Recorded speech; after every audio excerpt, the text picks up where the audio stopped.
Oh, come on. Why did you disappear? There we go. More like another day, another shrine goes down. Or like another day, more tea. How's it going? Pretty chill. Welcome in. If you have not been here, then you haven't shown up in the channel for a while. I'm just kidding.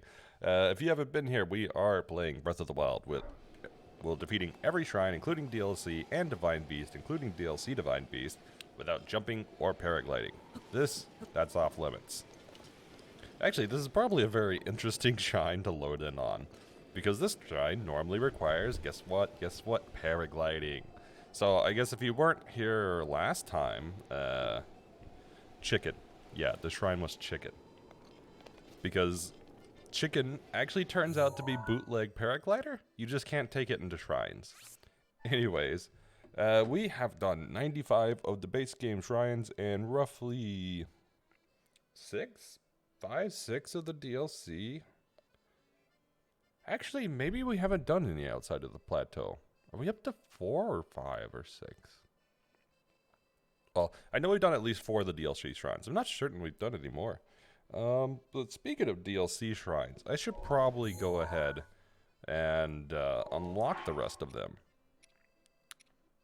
Also, how's your day going? Pretty chill. So let's go to, I guess this is Champion's Ballad. We need to unlock 2 more.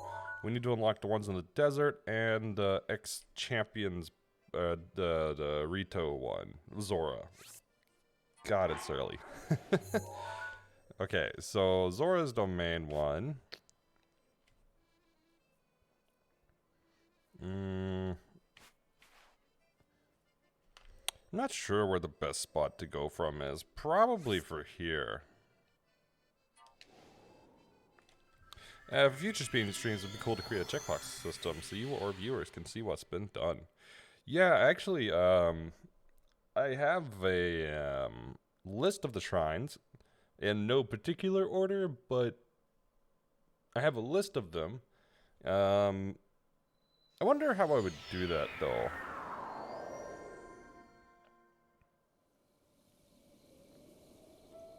And if you go 2 steps further, you have time codes linked to the checkboxes so they can view the solution. Oh, that would be really interesting. That might take some coordination, though. Unless I could get, like... I don't know, if I could get, like, something to auto-clip? That would actually be really cool if I could get something to auto-clip. I guess I could.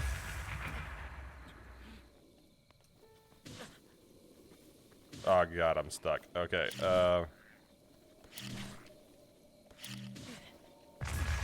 there we go. That was not quite how I intended that to go, but that's okay. Basically, you'd have to do highlight points in Twitch and have the export time codes. Oh, so it wouldn't be real time live, is what you're saying. It would be post. It would be post.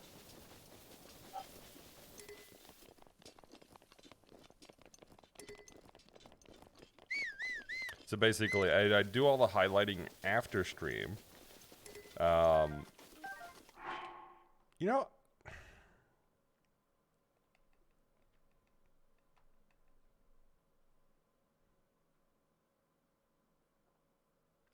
I'll have to think on that. I can do live markers, but I can't highlight live. Why is it raining? The weather says it's sunny. Game. I should probably take this thing down. Alright, this one's gotta go. You, sir, have been deemed unworthy to continue to exist. So there is a thing for live markers, and... Well, it's in Twitch, though. It's in Twitch. It's not, or not Twitch, it's in OBS. But I can't really interface with it with anything. Basically, all it does is give me a text file locally that just tells me the time code that I punched a button. But I could definitely expand that or completely replace it with whatever. Yeah, I think it would be more like a Twitch plugin.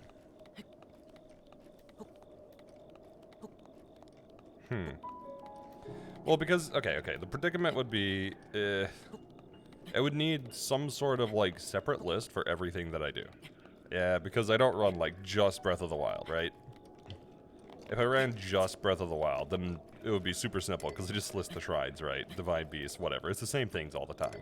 But with other games, I need the list of all the major events, so to speak, whether it's bosses or whatever. So I guess what I could do, technically, would be write some sort of Twitch add-in that I could add to my channel that would sync some sort of local list to a viewers list.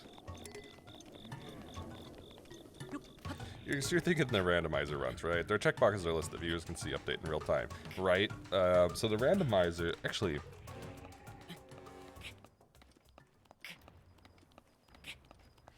I'm not sure what the randomizer is used. It's probably the same piece of software, but I haven't really looked into the randomizer stuff. Because the one time I did a randomizer, I just did it blind without any software because, lol. Who needs help? But, no, yeah, that could be interesting. But, okay, so question. Would I just show the most recent stuff? Or how would I show it for this? I guess I'd just show, like, amount of shrines completed in, like, base game, and amount of shrines completed in DLC and Divine Beasts, or something like that. Because with like, Breath of the Wild, 136 or 32 shrines plus 5 Divine Beasts, that's a little much to keep up with. I don't think I could show that much text in my UI and make it clean. I would have a list of the shrines and then link to the VOD time code for when you finished it. So...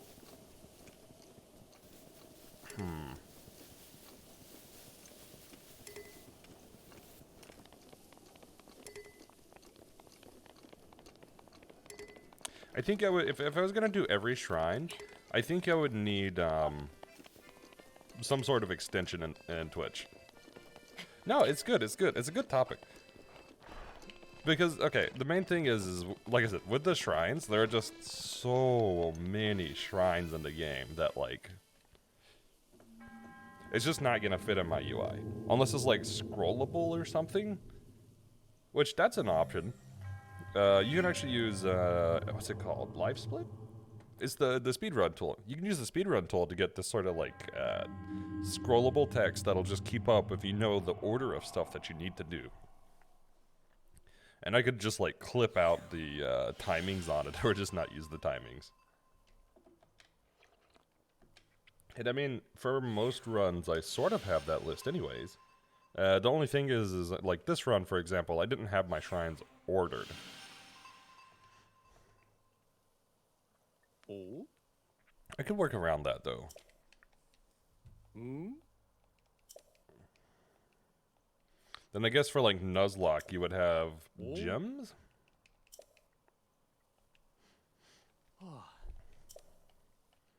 Then for Kingdom Hearts, would it be worlds or bosses? Probably bosses.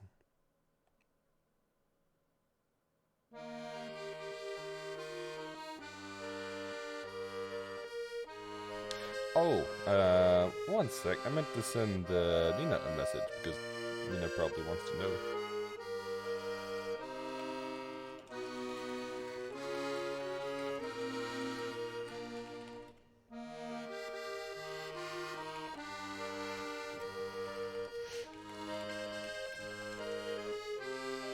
There we go.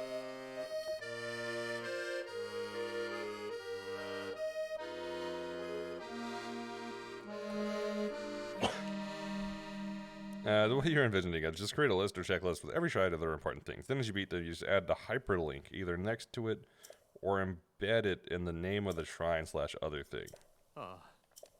Okay, but where does that list go? Like, do you show the whole list on stream? Or are you thinking a fly out, kind of like the extensions are?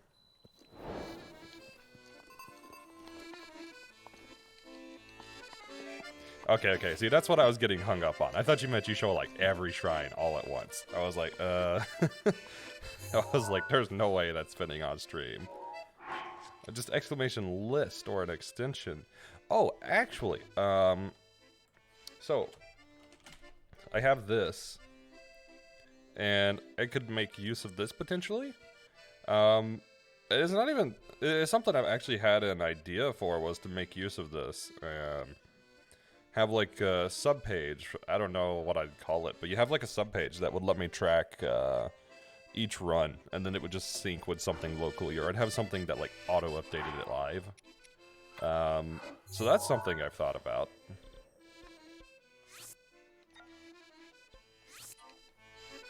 And then basically, if you were viewing it, then you would just say like whatever run you were interested in, and then you would have a page. I don't know. I just make a bot command for it, the way you could find it, and then you just have a page that'll tell you like basically what I've done and what I have left to go.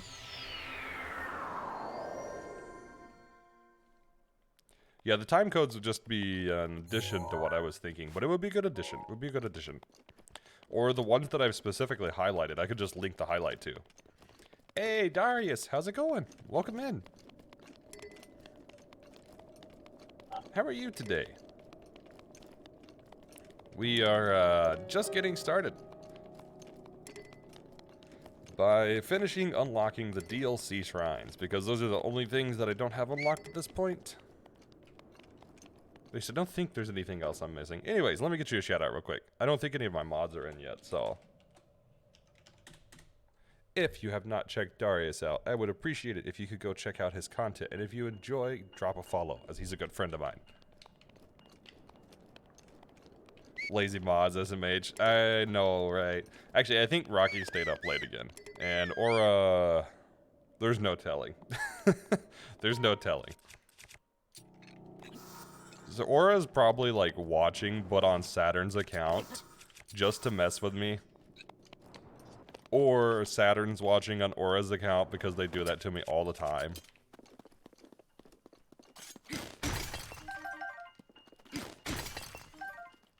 Wait, where the heck am I going? Okay, okay. Man, I do not remember the DLC well. I've barely touched the DLC in this game. I think I touched it for no puzzle solving.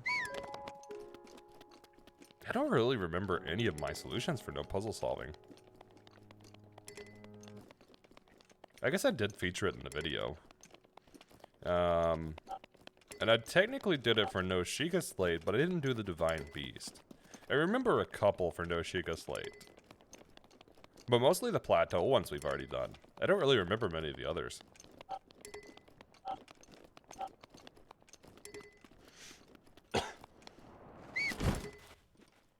Alright, well.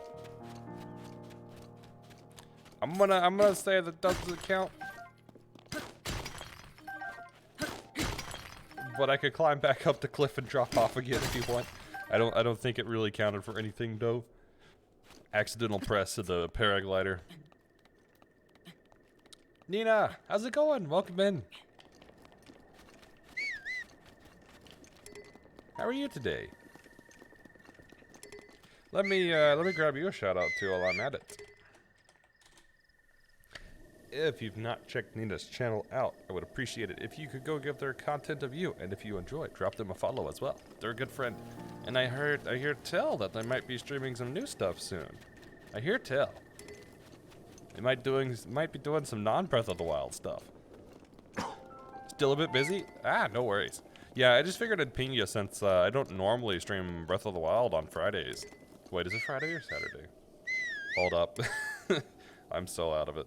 It's Friday. Okay, okay.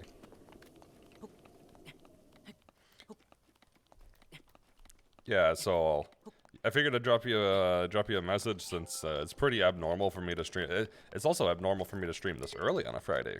Normally I stream much later on Fridays. But yeah, I'm gonna be running it tomorrow as well. I'm hoping to get past probably 110 shrines if I can. Actually, I might not go that far. I might tackle some of the DLC stuff. Basically, we're setting at 95 shrines done in base game, and 4 shrines in DLC. However, a lot of the shrines that we haven't tackled are ones we've skipped due to difficulty or needing to hunt a solution. So my current goal was to get out of the way all the ones that are easy enough that I don't need to hunt for a solution or spend like an hour retrying, like Bosh Kala. So I don't know how long that list is of shrines that I can continue to do without spending a lot of time on the individual shrine. I would like to think that we could probably get to 110 out of the ones that are left without spending significant time hunting, but I could be wrong. So we'll also, I need to pull up object map. Object map, Breath of the Wild.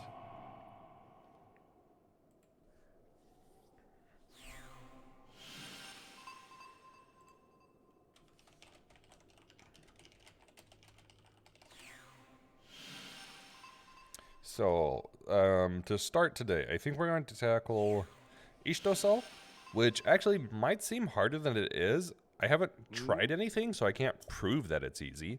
But in my head, it's pretty easy. Sumasama, which should be very simple. Dilamog, which is also very simple.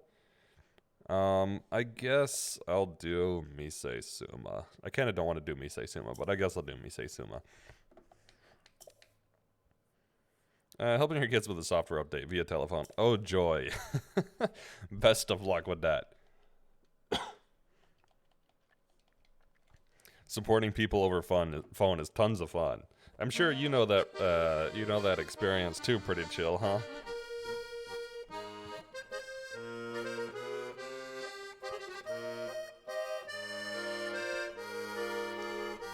I feel like for supporting software or just anything dealing with a computer, it's just way easier to just grab the computer or take control of it with like remote desktop or something rather than trying to guide somebody else through it. It's way easier to just grab the computer and work on it yourself. So see, I tell my family I can't tech support because that's not my field. Yeah, they still try to get me to help them anyway sometimes.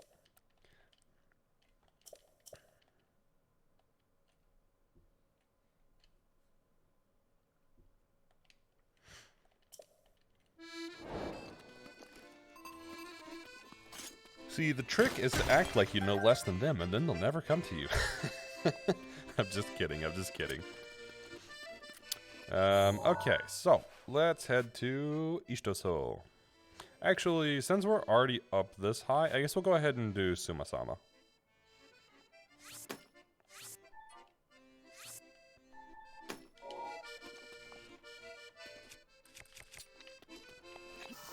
Do, boop, boop, boop.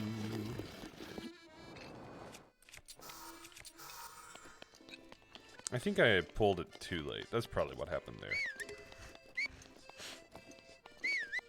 So I don't exactly remember the right way around. I guess you just climb up here.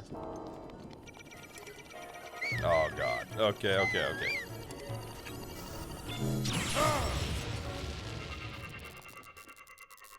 See, this is why you complete the Varudania first. So you don't have to deal with them anymore. Actually, I imagine Varudania is probably not the easiest one to complete at first.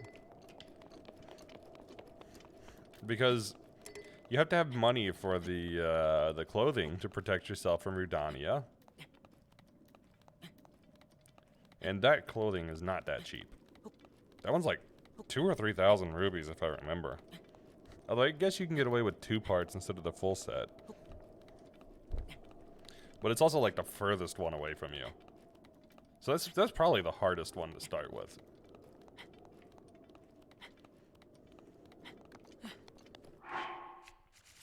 Alright, I should probably put some cold protection on. Also, can I...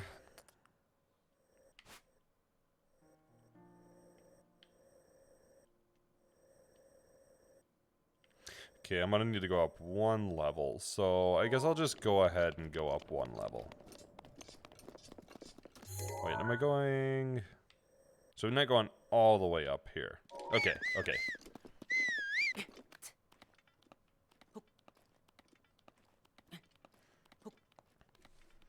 You know, I should just zoom in an object map.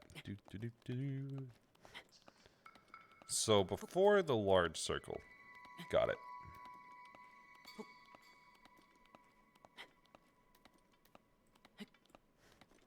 I think I remember trying Suma Sama. And something wasn't working with it, but I don't remember what. But I remember having some sort of issue.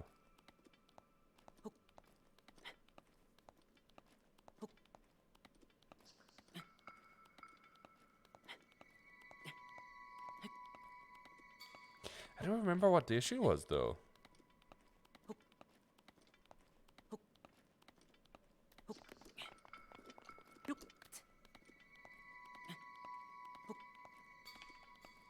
You know what, let's look up what time. I forget what time you had to do it. Suma Sama.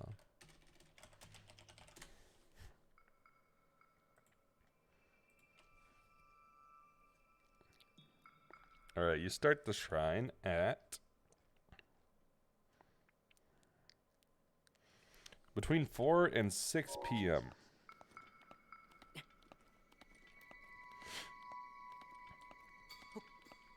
Okay, it'll probably be like 4 to 6 by the time we get over there.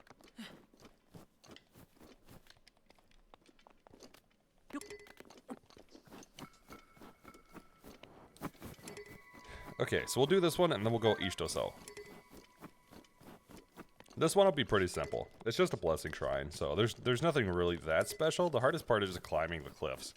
Is kind of why I've put this one off though, because I wanted the armor that protects you from cold, and I wanted the full bars of stamina, so it was easier to get around up here.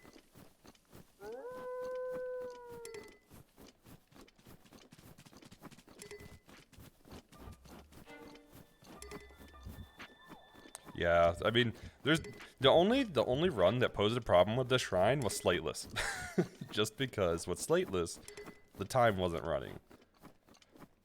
And it wasn't that the shrine itself was hard, it was just the prerequisite to get time moving was hard. But other than that, I don't know if this shrine has ever actually posed a difficulty to anybody in a run. I guess maybe in speed runs because the timing can suck because you have to wait for 4 to 6, but barring that, no, this one's easy. By the way, Limq did a very simple Master Sword only run. I'm guessing he took out the Divine Beast before he took Ganon to make it easier to take Ganon down.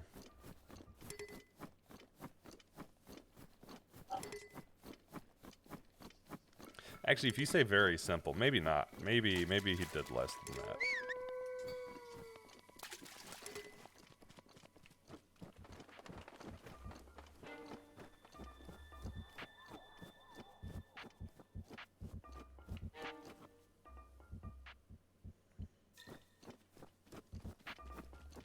Okay, now I have to remember exactly where the hut is for this. Oh, I'm way off. Like an 80% run, we're only told to deal damage to the Master Sword. Not an all-shrine run. That's the simple. Yeah, I don't know if all-shrine changes it that much. Well, I guess if you're not using runes, then it changes it. But if you're only using the Master Sword, as in, like, only deal damage with it, and there's no other restriction, then yeah. I don't think it would change them much. He took out one Divine Beast, and all the others in the castle. Huh. I wonder if he just used, like, attack food for that. Because the reason I was thinking he wouldn't directly go to castle was because of the durability.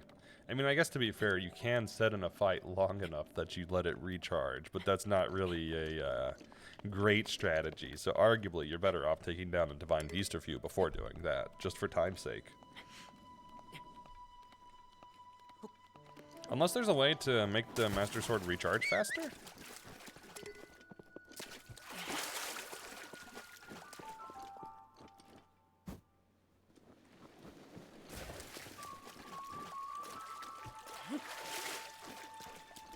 I forget. I think you have to increase the size of these just a little.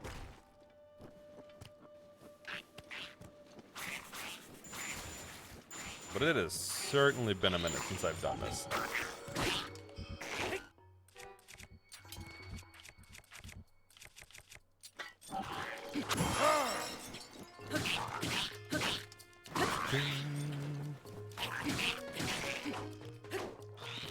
hop off the cliff. Hop off the cliff. There we go.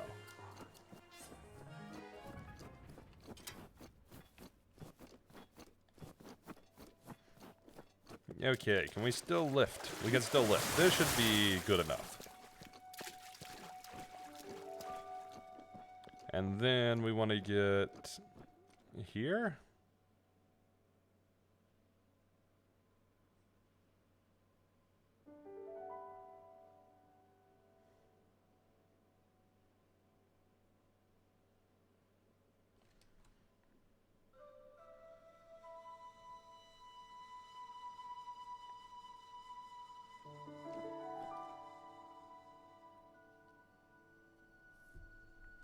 Okay, maybe I'll make it just a tad bit larger. Everything's like, grab a medium-sized one. Grab a This says medium-sized. I don't know what they're talking about. It's been too long since I've done these. There we go.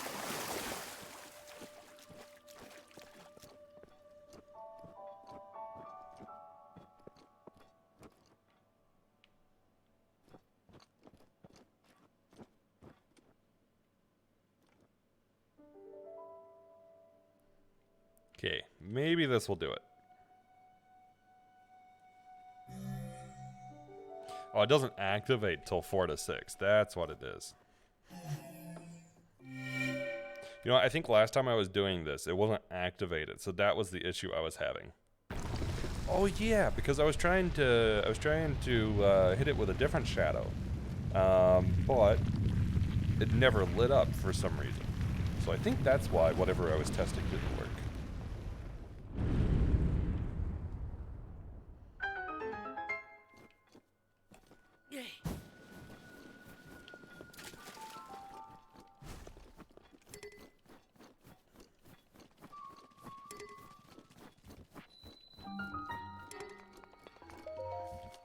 Okay, let me put this one at the top of my list.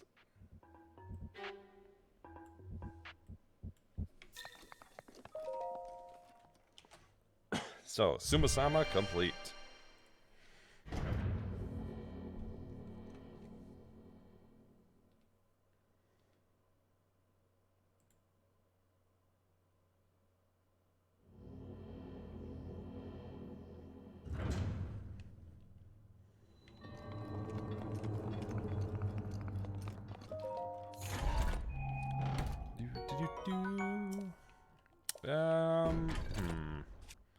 Scimitar.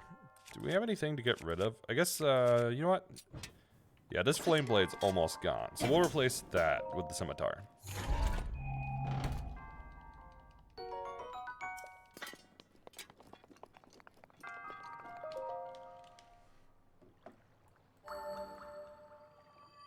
Okay, now we'll go to Ishtaso, then we'll go to Dilamag.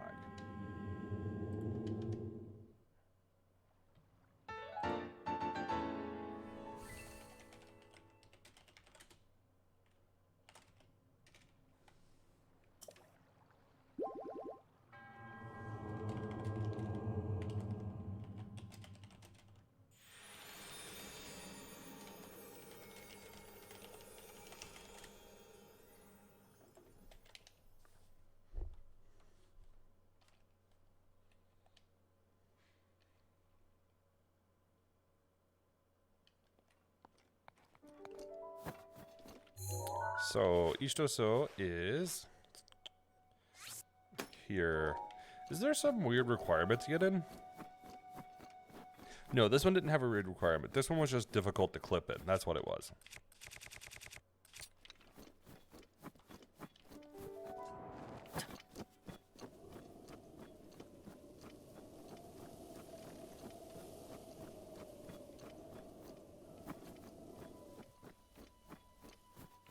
Yeah, I don't even think we need fall damage cancel here. These cliffs are easy enough to get down. It's not a big deal. Plus, we have enough hearts. We can kind of just tank most of the damage.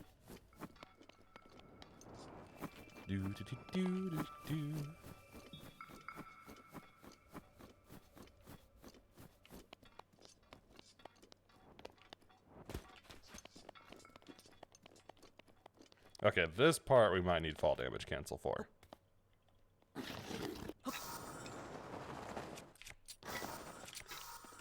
Hey, now I didn't fail. I think the other times I was failing it was because I was doing it too late. I think I was actually hitting the ground before the weapon swap happened.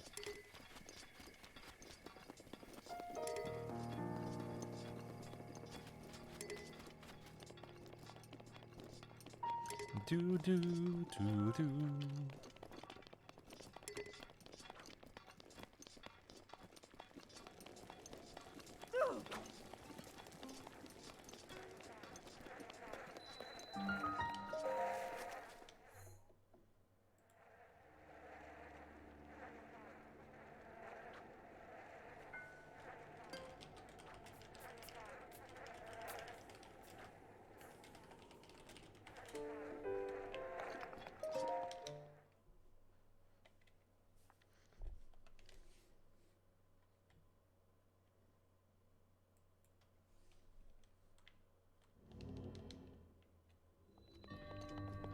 Okay, so this one I had not fully thought about ahead of time, but I have some idea how to do this one. So to some extent, I'm going to take a small note out of the Slateless book. Actually, I'm not sure I can actually make it on those. What type of chest is it? That's not one I can magnesis. Yeah, I was curious if I can get the chest, but I don't think I can get the chest.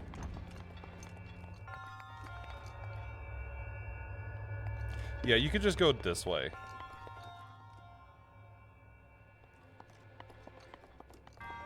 Well, you could pick up the laser. I have always done this the hard way.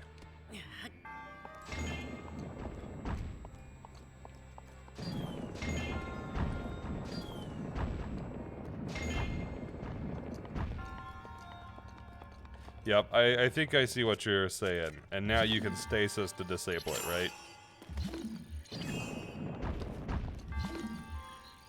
Wow.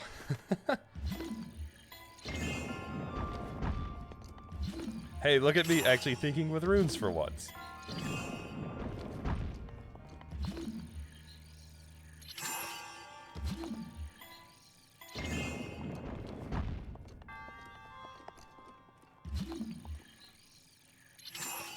Although I guess this one I had to actually let it run out.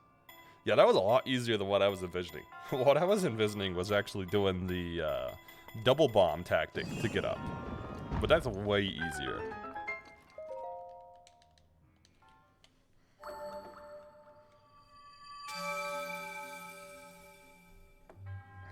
Thank you for the help. That was, yeah, that's way easier than what I had envisioned. Oh, actually, I wonder, can you shock trap it? That would be potentially a really stupid way of clearing this. Shock trap.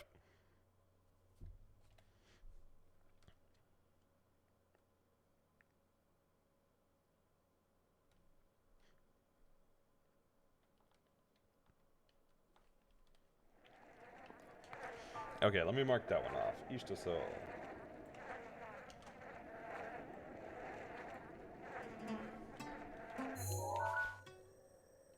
Okay, so now we're gonna go to Dillamog, since that one's close by. And then I need to figure out where I want to go from there. Which skill do we need for Sheikatha? I want to say that's the electric skill.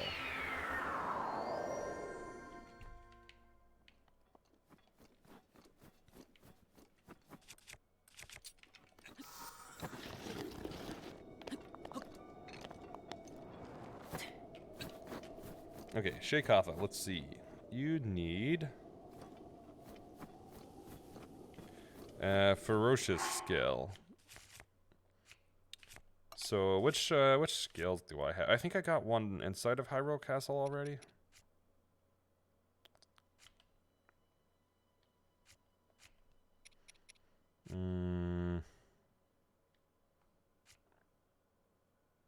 No, I don't think I did get the one at Hyrule Castle actually. So I don't have any of the skills at the moment.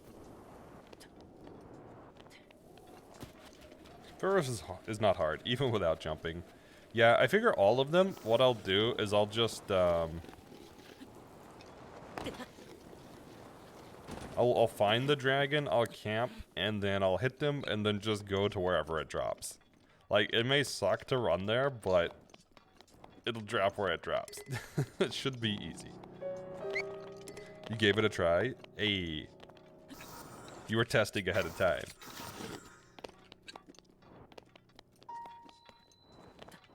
Actually, now that you got me thinking about it, is there a way to do the scales without weapons? Because if you're doing all shrines no weapons, then how would you get this? I guess one of them you can get from the castle? Bombs. Oh. Yeah, I guess you could throw one in the updraft. And that would work. You know what I've never tried? I've never tried to stasis a dragon. Needs timing and a lot of food to get close. I would imagine so. Especially with Faroche. Makes sense. What about Dinral? Is Dinral fairly easy in comparison, or is it still pretty difficult for Dinral?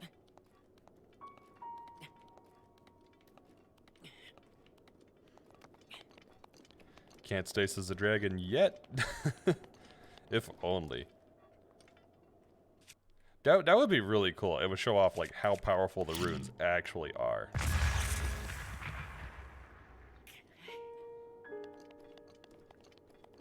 Two others are fun. The not General, not Faroche, but the standard one you fight. I always forget its name. Laneru? Is that right? Is it Laneru? Yeah, I was actually not sure how difficult that one was gonna be, but it wound up being pretty easy here. Oh god, I remember trying to do the ollie clip through this. This gate is impossible to ollie clip through.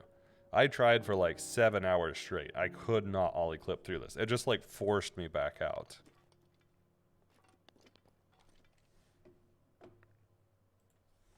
And I guess I'm pretty good at temps. Even getting Malice off the dragon was possible with bombs, but the updraft made it kind of tricky to use bombs. Yeah, I imagine timing is weird. I guess you kind of like go in front of Laneru.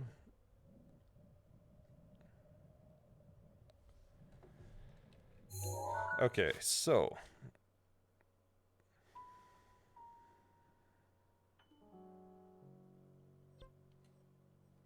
I want to go right there. I guess they fly up quicker, huh?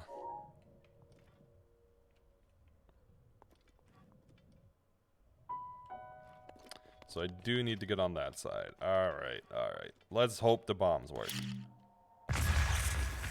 Oof.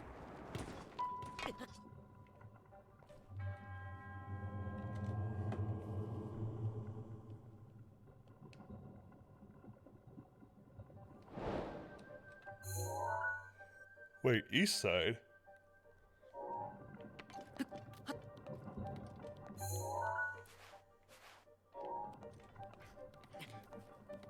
Yeah, I was just hoping the bomb would work. I didn't want to climb. Well, I mean, to be fair, I still have, like, over a full page of stamina food, so... Not west.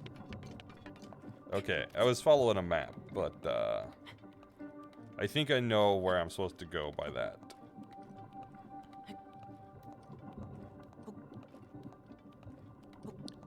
I'm still stuck on no puzzle solving, because no puzzle solving made this one very difficult. Because this place is really difficult to clip.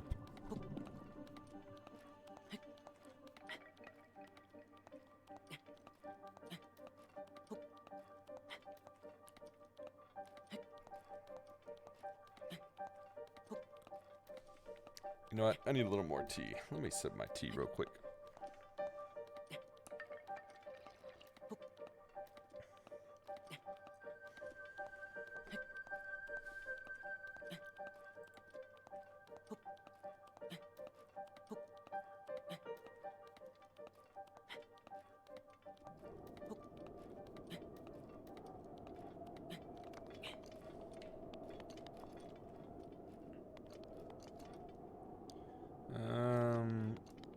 to say it's through there.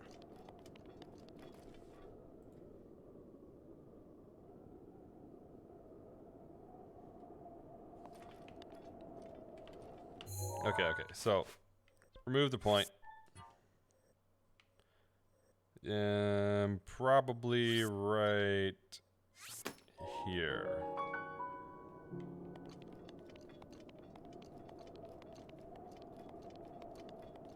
Yeah, probably this. Probably right here. Because I think this goes underground.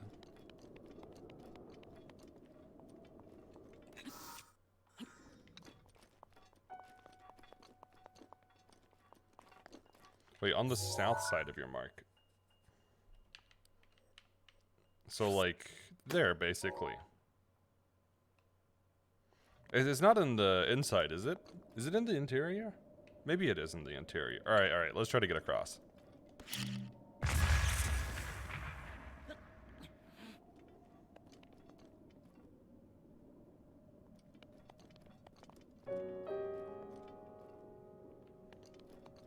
You can go down where you are. Okay, let's go to... You know, it's okay. We'll tank it. We'll just tank the damage. There we go.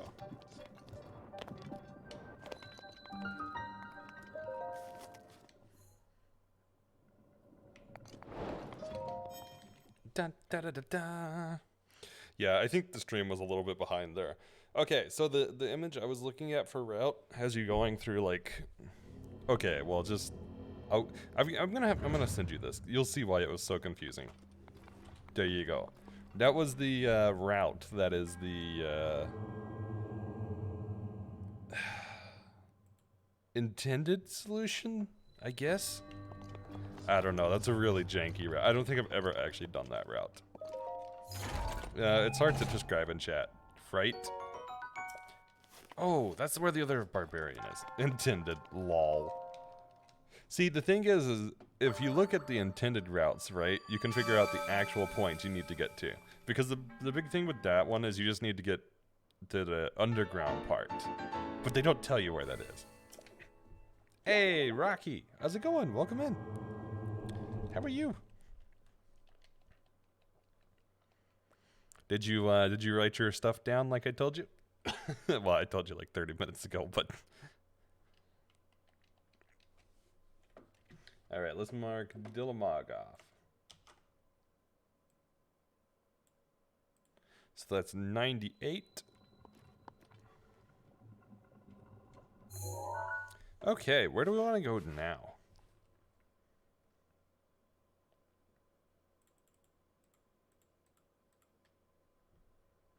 Yeah, I guess we'll sidetrack for Tawagen.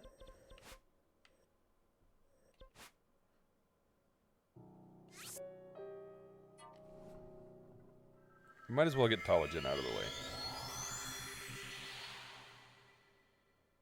So I guess I'll go to Uten Marsh first.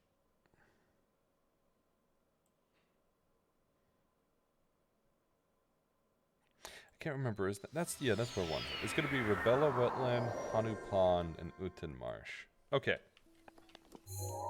You did, and I built upon the story a bit in a dream. It came to me in a dream. The actual shrine point is here.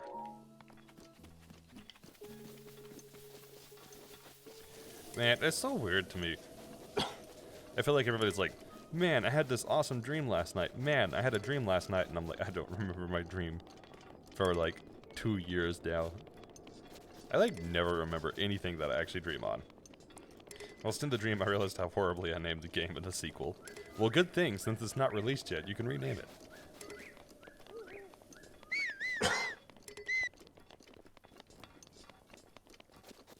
Tis the beauty of development. You can always change it as long as it's not released. Well, I guess technically, you could change it after it's released too. You just might cause some issues. God, those are like most nerve-wracking changes to push in an update is when you're changing something. You're changing like the way something works or the architecture of something. Yeah, those are the ones that are nerve-wracking.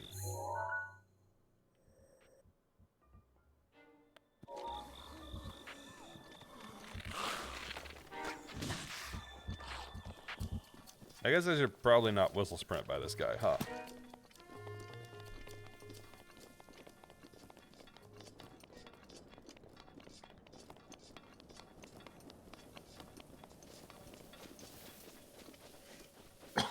Also, do we get the name? Do we get the name? Question mark?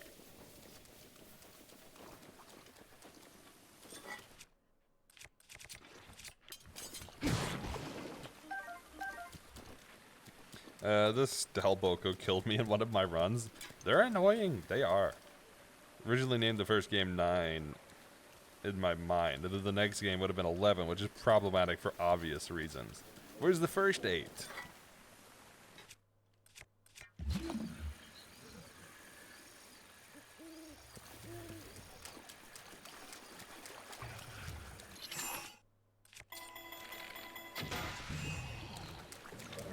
Really? I can't knock it off like that? Alright.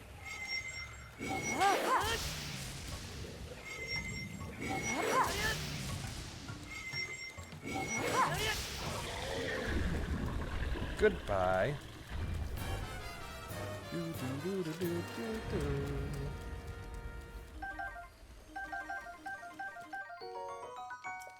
Who needs to actually fight them when you have what's the power card? I forget what the power is called.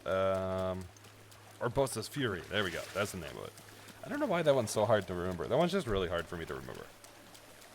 Like, I have no excuse for why it's hard to remember. It's just hard to remember.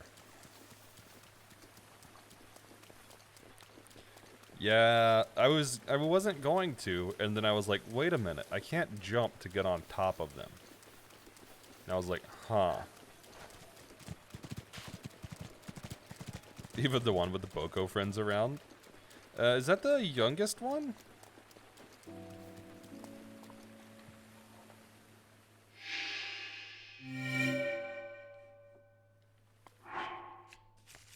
Alright, we'll try this. We'll try this.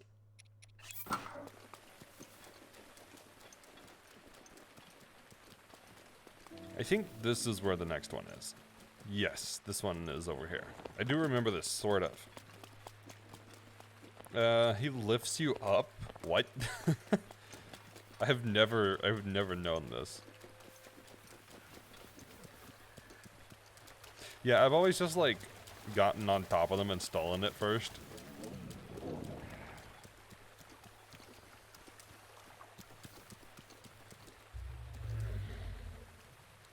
No, okay.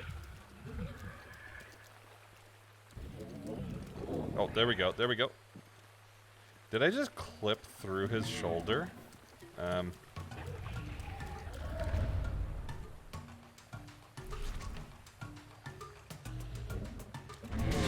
Okay, he doesn't like me. He's angry. Okay, barbarian armor. Let's go. Oh, I have the full set now. Yes.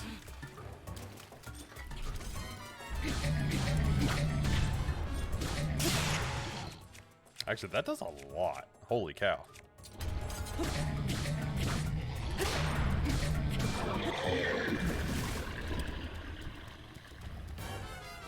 When I explained to you the concept of the game, the names 9 and 11 would make a lot more sense. But obviously, need to find a new name. See, you could just go with like 0.5 and 2.1 like Kingdom Hearts does. Oh, you could do 1.9 and 2.11. There you go, there you go. You get the ball from the necklace. I wished you could stasis them. I was going to try to stasis them. That way the Hinox would move, but the ball wouldn't. I was like, that might be a clever way of getting it. But no, we can't have that. Alright, I'm dedicated at this point. I've taken 2 down. I might as well just take the 3rd one down. It's fish! Is that not the face of somebody who loves fish? There are fish! Bonk. Hey, I finally learned the timing on that one. And I wrote the program and I don't know the timing.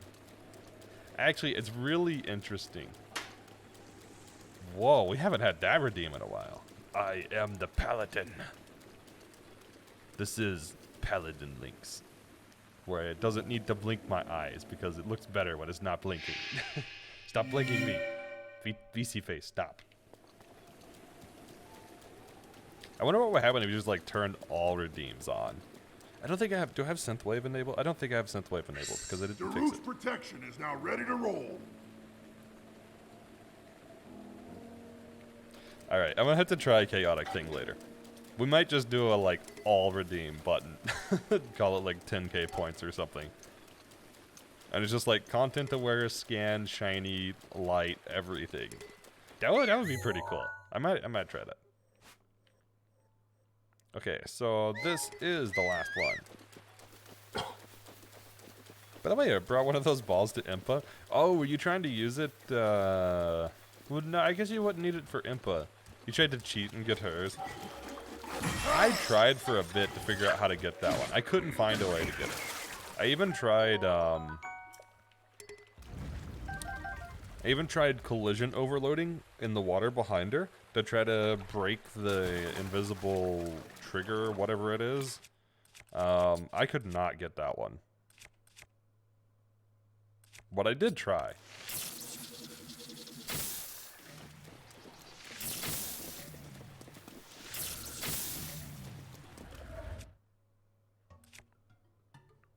You know what? Let's just use regular arrows.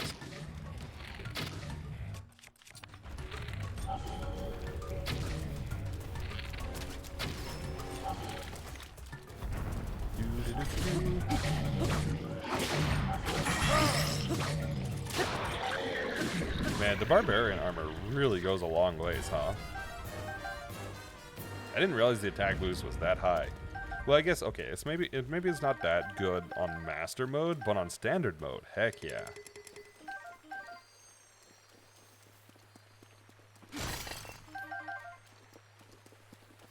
Make an all redeem like that and call it chaos with no context. I'm gonna see what it looks like, and if it doesn't just like look absolutely atrocious, then yes, I will.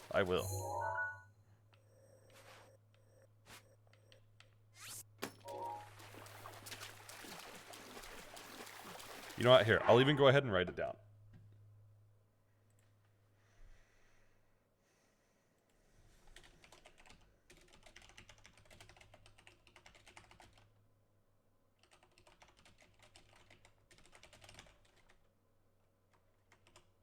There we go. Do it anyways, even if it looks bad. I have thought about doing like some pixel stuff though, because I could do a pixelate reward. That one's pretty easy to write a shader for. Actually, that one's really easy to write a shader for. You just render the same color in like every 8 blocks of actual pixels to a single color, and then you pixelate. That one's pretty simple. In the lake, there's Hasty Lotus, Speed Food. Wait, there is a chest around the place where the Hinox was. The last one? Magnesis. Okay, I'll go back.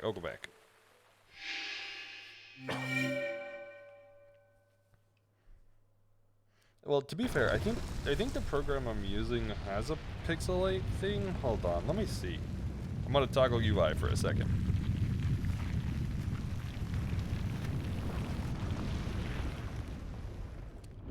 Yes, it does have a pixelate. Hey, now we're low pixel. Okay, let's toggle that off because it's not gonna go off automatically. There we go. But what I can do is write custom stuff outside of it. So we can make a disco ball reward where we like disco colors around. I don't know, I could do all kinds of crazy stuff. But what I'm kind of waiting for is, now that I've started the project to write my own VTubing software, if I set everything up there, I can do a lot more than just filters. I can actually do like full 3D object interaction and stuff.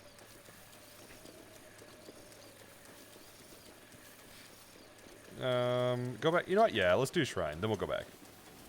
1.9 and 2.11. See, something like that.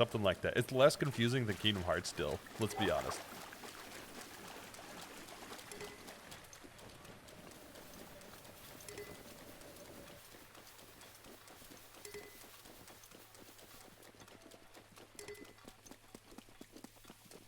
That's coming from somebody who really likes Kingdom Hearts.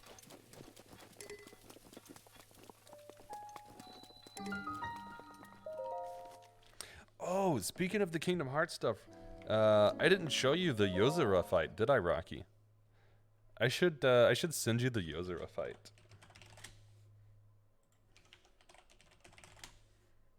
Oh my god, I cannot type.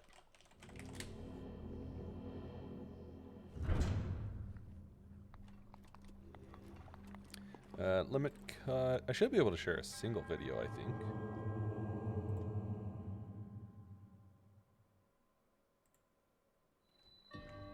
There we go, there we go. So I didn't clip it exactly right, so like the first 2 minutes are a lost attempt, but the last 13 minutes are the full attempt. If you're interested, I sent it to you too, Nina, because I thought you might be interested, because you saw some of the limit cut stuff when I was posting the shorts of it on Twitter. Thunderblade. Yeah, we'll get rid of the scimitar for the Thunderblade. Now we can make shock traps.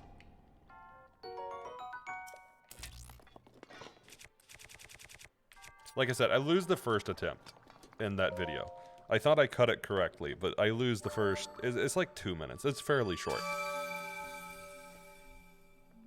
Yeah, so that's the next video I'm working on.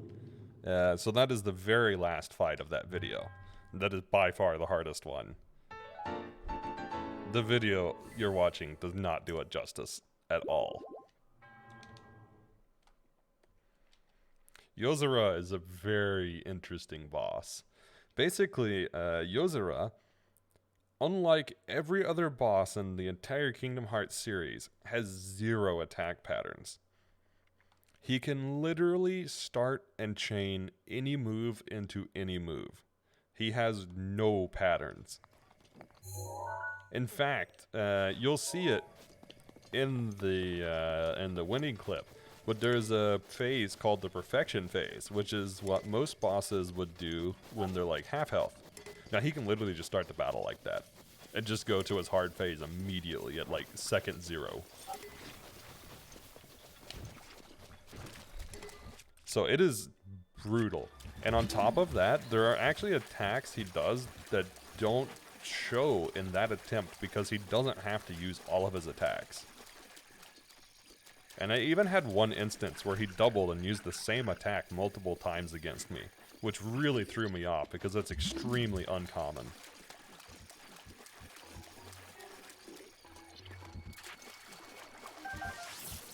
I had a lot of attempts on that one. It took me like, I don't know, it probably took me 20 hours to clear that boss.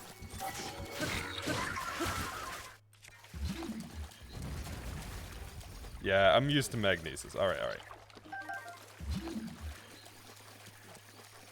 Are you looking for the lotus seeds or the chest? I'll brainstorm more titles once I can share the plot. Okay, I might even be able to help once you share a plot. I don't think I'll have any time today, but I might tomorrow.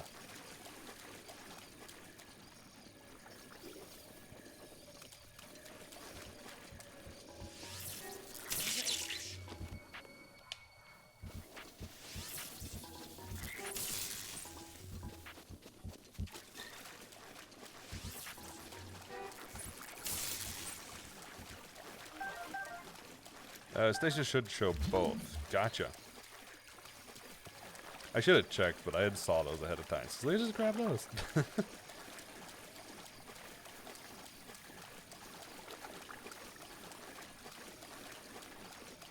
Unless I'm at the wrong one? I guess I could be at the wrong one.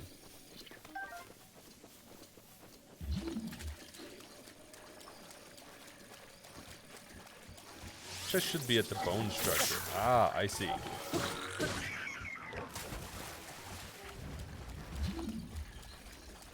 Wait, where'd my shield go? Didn't it say I dropped my shield? I did. Where'd my shield go? Oh, hey, Saturn is up and about. Posting stuff in the Discord? Oh, just online. Okay, but is it Saturn or is it Aura? It is so hard to tell. Since they switch accounts, it is so difficult. Yeah, I guess maybe so you can't stasis them, huh?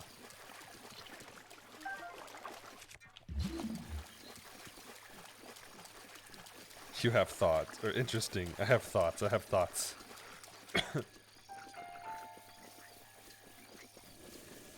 No, they're all the time trying to trick me like that. They're like, oh, hey, and then they talk slightly different than normal. I'm like, who's on the account this time? Who's on it this time? Okay, fine. I will deal with you just because you won't leave me alone. You didn't have to die for nothing.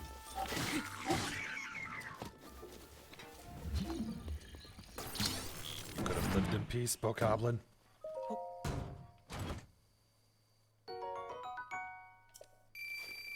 Ta-da! 300 rubies. Okay.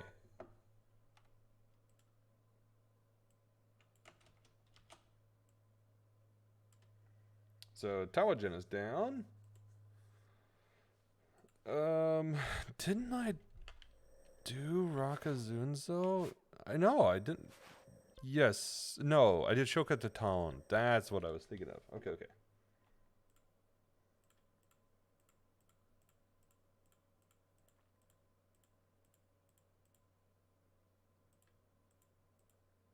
Yeah, I'm just gonna start going down through them in my. I'm just gonna go down the list I got, I guess. This video is wow. This boss fight is tough. That boss fight is brutal. There are a lot of little details you might not notice. I get hit by an attack where he has a blue glowing sword towards the end. What you may not notice at first is that my maximum health gets clipped. You can actually lose maximum health in that fight. That fight gets really brutal. There's in that attempt, there's a scanner thing where he glides around and attempts to scan you with like this cylindrical scanning tool. If you get hit by that, he steals your item and uses them. Like, he doesn't steal a singular item, he steals your entire stash and uses all of them. They actually made it super brutal. Because if you run something known as Kupo coins, Kupo coins let you automatically revive if you die. Yeah, he can steal all of them. And when he dies, he will get half of his entire HP back for every Kupo coin he steals. So he can revive up to 8 times. It is brutal.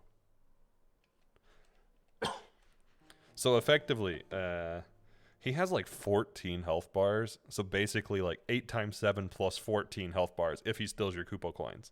I have Kupo coins disabled, but still, it is brutal. It is very brutal. There is no peace, only Paps. What was I gonna look up?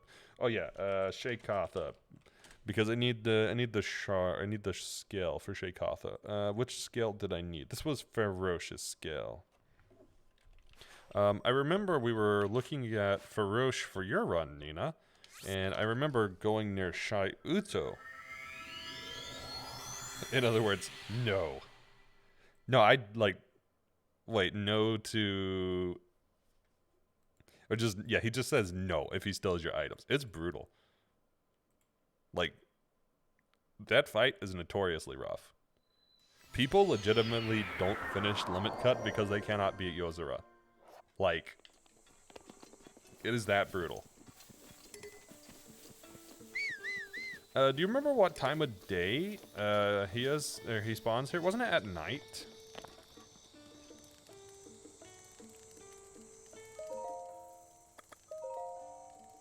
Morning. Okay. I'll rest till morning. No to the 8 Kupo coin boss revive Yozora. Yeah, woo. I'm lucky because I had the pro codes on for Kupo coins.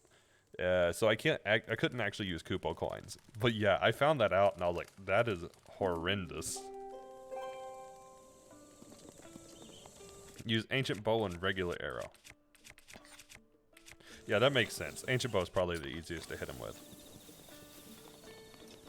Yeah, my priority with Scanner was do not get hit. Because if he steals an elixir, he heals his entire health. Like, whole boss, just full health again, instantly. For every elixir he steals. And I ran 8 elixirs, so... And to be honest, I needed more than 8. I really needed more than 8. Urbosa's Fury is ready. I'm pretty proud of that fight, though. That one was brutal.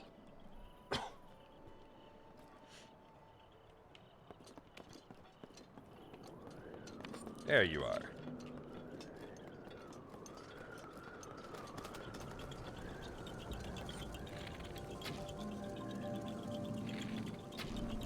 When the ancient bow is too good and you're not used to it being so good. Ouch.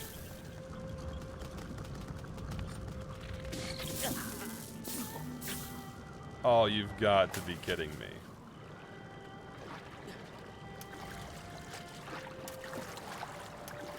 Well, I'm just gonna void out here. Put me back up there. The devs really just said suffer. Whoever pitched that just wanted to watch the world burn. I'm 90% certain that the canon ending for the Limit Cut DLC is the one where you die. I'm pretty sure that's the canon ending. The secret ending does not make sense if you actually beat Yozora. Which, spoiler, the secret ending is at the end because, well, I beat Yozora. Get to the tree. Sorry, I had a one-track mind. I was like, get back on the bridge, get back on the bridge. Okay, where did he drop the scale now?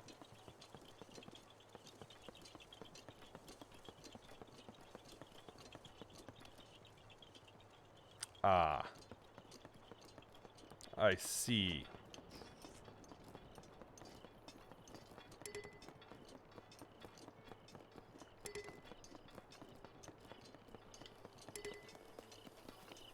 Now, actually, there are... So, out of all the Limit Cut bosses, Yozora is one of 2 that I could not figure out how to dodge his attacks consistently. There were 2 attacks in Yozora I could not consistently dodge. The only other boss that I had that kind of issue with was Zigbar. Fun fact, if you can't block, Zigbar is horrendous. Cryonis. Oh, yeah, I should have used Cryonis, 100%. It's a giant boomerang. But I can't jump, so it's not as useful.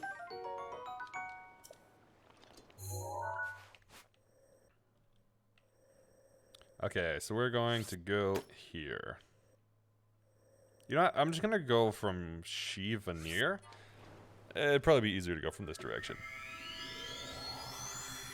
But yeah, the two attacks I couldn't figure out how to dodge in Yozora was the perfection phase, as they call it, and I sort of figured it out, but it was not consistent.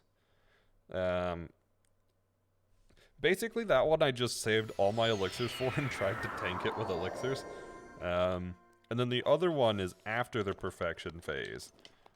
He starts doing... Well, he immediately exits perfection phase with that attack. But it basically, he starts glowing blue and slashing at you quickly, and then he'll disappear and reappear and start slashing again, but he like combo slashes. Yeah, that's the other one I couldn't really figure out how to consistently dodge.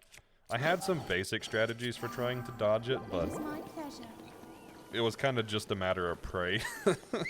Hope you live.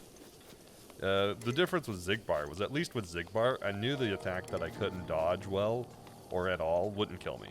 I didn't need to just, like, tank with elixirs. I knew I'd be okay if I got hit by it. Mifa fall damage cancel. New speedrunning tech, let's go. Arguably, fall damage cancel is probably faster if you're good at it. Hey, why work harder when you can not?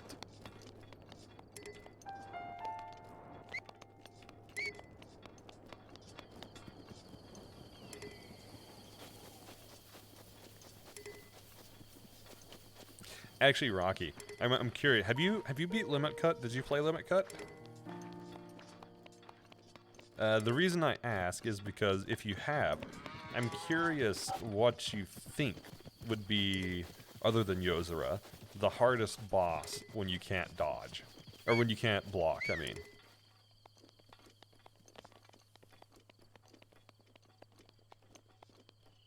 Gotcha. I was just curious because I wanted to see what your take was on like who would be the hardest without blocking.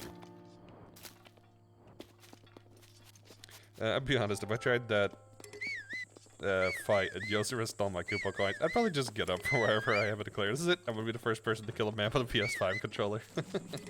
That's fair. I couldn't run Koopa coins, like I said, because I was running the pro code for not using them. But when I was watching the guides on how to beat Yozora, they were like, "Don't bring Koopa coins," and I was like, "Oh my god!" Because yeah, I watched them lose a Koopa coin and him use it. I was like, that just has to be soul shattering. Like I couldn't imagine being like, "Yes, I finally beat this boss." Koopa coin, and then he's got half health again. Like, ugh.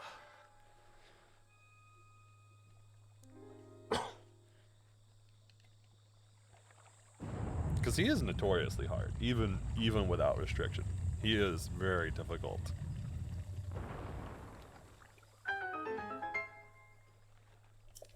I will say also, that is one of 2 fights that actually made my hand hurt to play.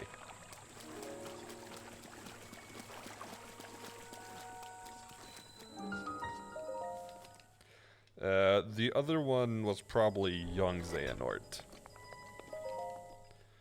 That one was an absolute pain too.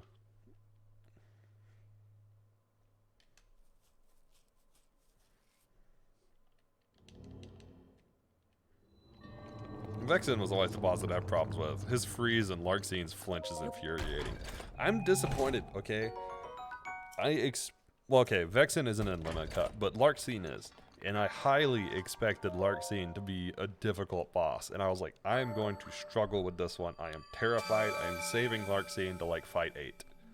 And then I go into Larxine. I was in voice chat with Aura. And I was just kind of spam dodging and I won. And I was like, huh. So I'm actually marking Larxine as the 2nd easiest boss in DLC for Magic only. The actual easiest is Luxord. Because Luxord doesn't really deal damage. Like, he's just easy. Even without restriction, like he's still probably the easiest boss.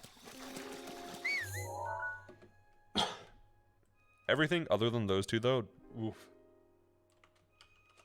Actually, I guess Terra was a lot easier than I expected Terra to be. He was still difficult, but he was a lot easier than a bunch of the other ones. Well, yes and no. You would if you look at the fight with Larxine, it looks like, holy cow, this seems really difficult. But in terms of execution, like I didn't actually have to put that much thought behind it to win.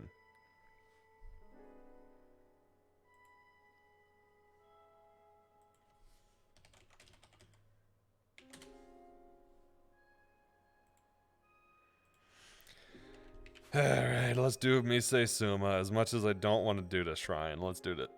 Let's do the shrine. I really don't like when I can't clip this one. I started to do this one normally one time. I got halfway, then I dropped the ice block and went and clipped the shrine. Like, yeah. Just be better, right? Just be better.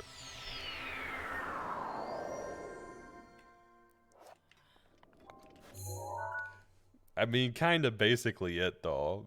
Basically, just be better. No, it's just this one is just what's the word for it? It's tedious. It's just tedious. What's a full list of the bosses in Limit Cut? So there is. Hang on, I got you. So I will give you the list by order of who I ranked easiest to hardest, mostly. Actually, this is probably exactly on spot. Hardest or easiest to hardest.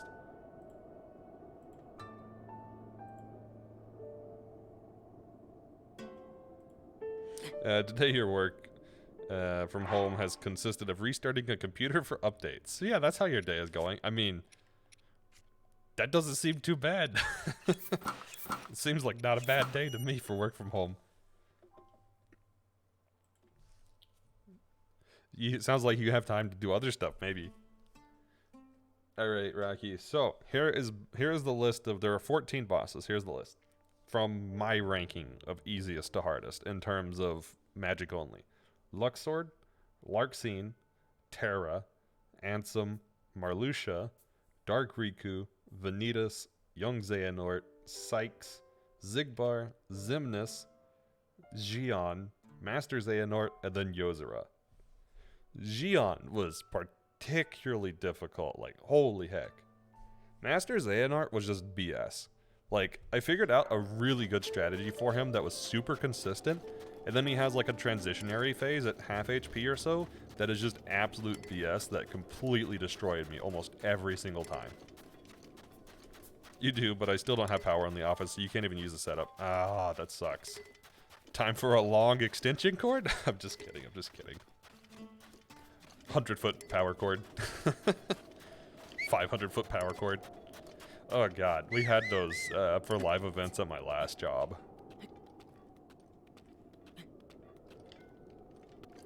You mean, that would work if I had one. Alright, PayPal time. How much does one take? I don't think the long ones are that expensive. Well, it depends on how long. If you're doing like 50 foot or less, they're not too bad. If it's like, if it's 100 or up, yeah, those get expensive quick. Xion surprises you. That Xion's in there? Or just that Xion was hard? Ah, I see, I see. Yeah, I guess most things are closed down, huh? Well, also, you probably had to run out, unless you have, like, same-day delivery service. But most of them, you probably had to run out.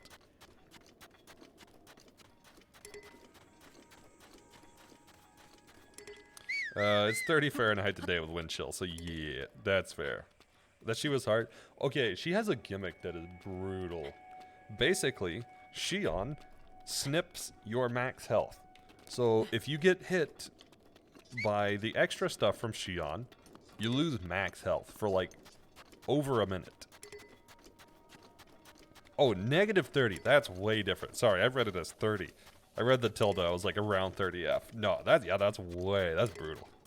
That's cold. That's a 8 jacket layer, or 8 jacket temp. 5 pairs of socks, 4 pairs of pants, and then 8 jackets. But yeah, so basically, I don't have the Xion fight uploaded. But yeah, every time you get hit, you lose more max health.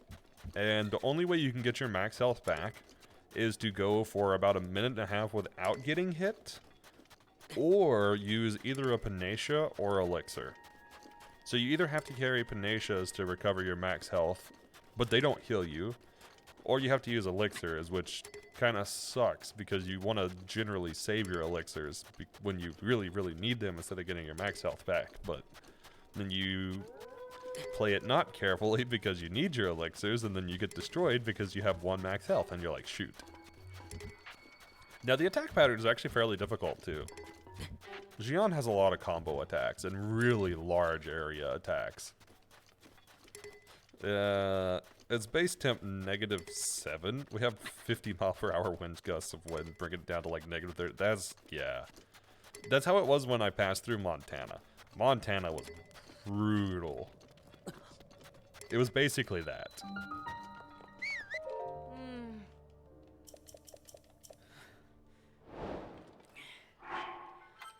Alright.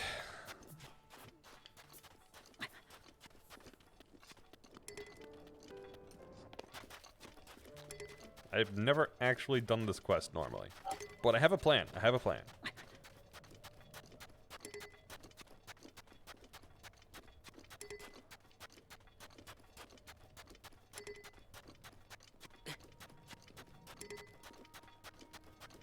Are any of them like Sephiroth from their first game? Okay, barring Luxord, I would say all of them are harder than Sephiroth from the first game. Well, okay, maybe not Larxene. Larxene was fairly easy. Everything other than Luxord and Larxene was harder than Sephiroth from game 1. And over half of them were probably twice or more the difficulty of Sephiroth from game 1.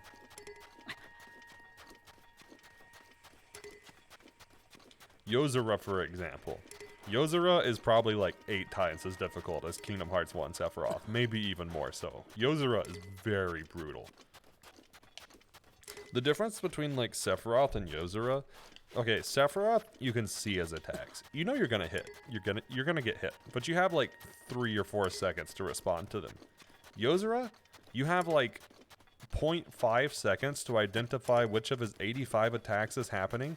And then once you identify which of his 85 attacks are happening, you need to know which variation of that attack, because each attack has like 5 variations, and then you need to react immediately and have a plan for every variation of how to handle it, because every attack will bring you down to a single health and kill you, even if you have Leaf Bracer. If you try it on the lowest difficulty. Max everything.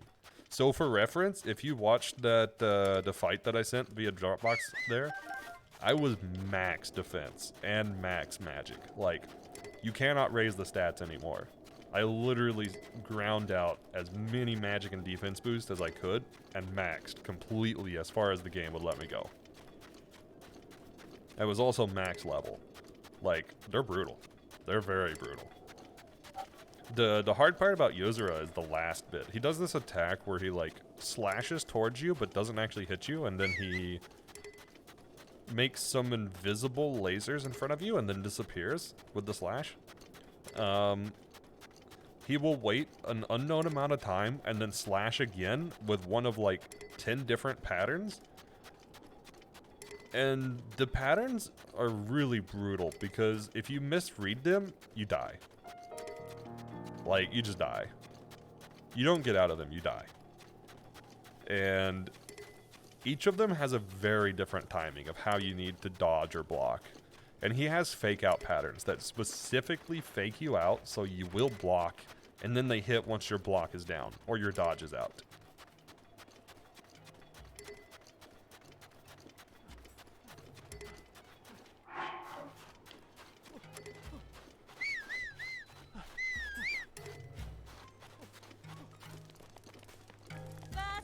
Like, that boss, they went out of their way to make it insane. That boss is a whole nother level of Kingdom Hearts difficulty. Like, there's the limit cut bosses, and then there's Yozora. Even like Gion and Master Xehanort pale in comparison to Yozora. Like, there are quite a chunk of people I've seen online posting on forums and stuff that are like, I got through all the 13 limit cut bosses and I just cannot get through Yozora, and I gave up because I cannot get through Yozora. That is the like difficulty spike between the rest of limit cut and Yozora. Even the people that made it through all 13 bosses would quit because Yozora is so difficult.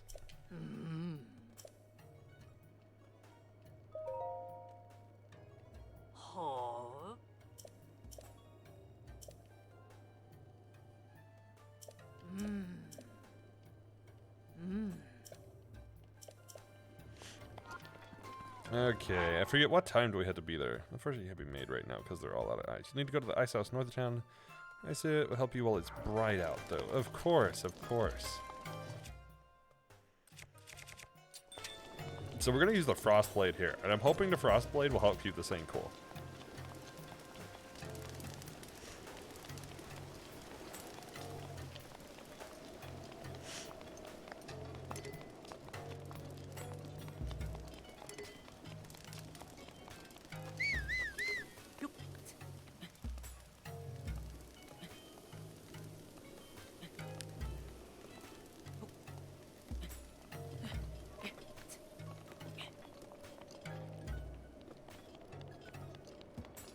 Oh, that's right. I forgot that's where this thing's at. I guess what I'll do is I'll just put a campfire down till morning.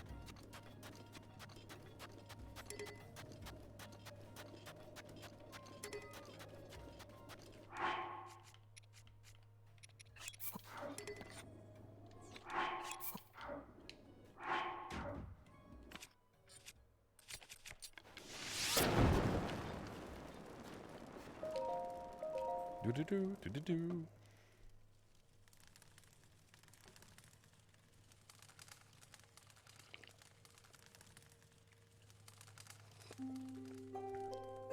Oh, actually, On the limit cut topic, though, one of the bosses actually really surprised me of how difficult they were, which is Marluxia. So, I mean, I didn't expect Marluxia to be easy. Like, that wasn't the expectation I went in with. But I was not expecting the brutal finish that Marluxia has. It was very in character. But Marluxia is basically like, okay, you're about to beat me? Cool. We're going to have a countdown where I'm immune, and then the last 10 in the countdown is the only time you can hit me. And every number that counts down, the countdown gets faster. So you have like 2 seconds to hit me in the last 10 of the counter. And I knock you back at 10 if you don't perfectly dodge or block. That one was pretty frustrating, actually, because I got to that counter quite a few times and then lost because the counter went down too fast.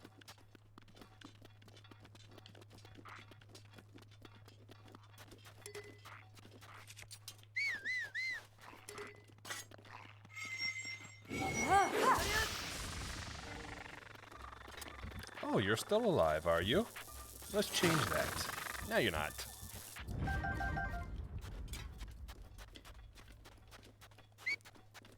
Same with you. You're still alive, are you? Shouldn't have been wearing armor like that. Oh, you almost had it. Don't wear conductive armor like that. Morphing memes. Do do do do do do do do do do. Okay, we've almost made it to the ice place.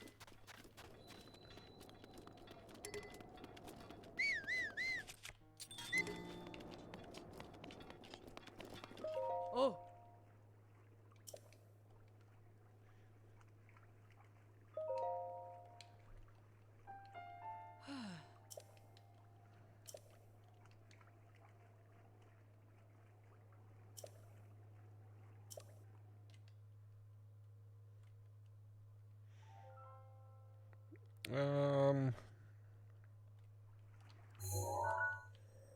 I guess I should probably pin where I'm going. That would be a good idea.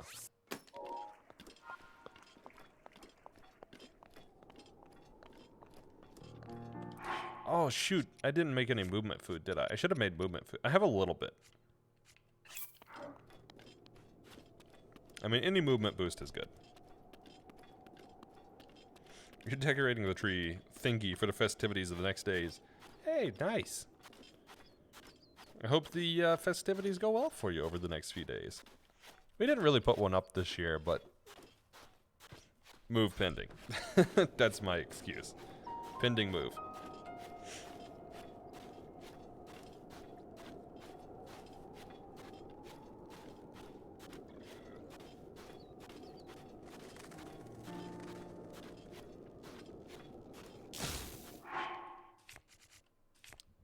Okay. I get it.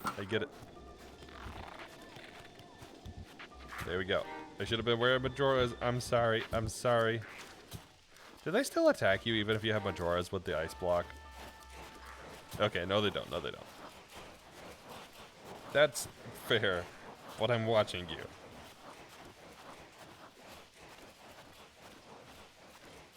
I mean, I have one more limit cut run I want to do.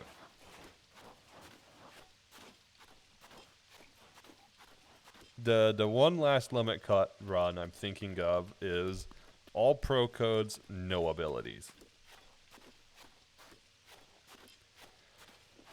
That one will be interesting. No abilities means I can't block, I can't double jump, I can't do a lot of stuff. I don't get leaf bracer. But the trade-off is being able to interrupt stuff actually does make a pretty big difference with limit cut. But I won't have shot locks or summons or all kinds of other things.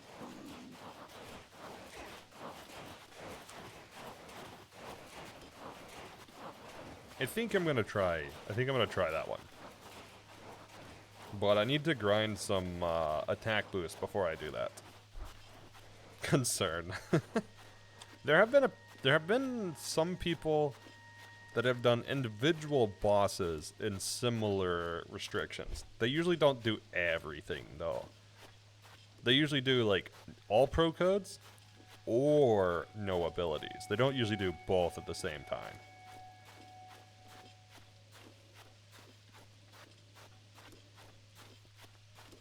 So the biggest thing I need is just to grind up attack boost, because I've already maxed magic and defense.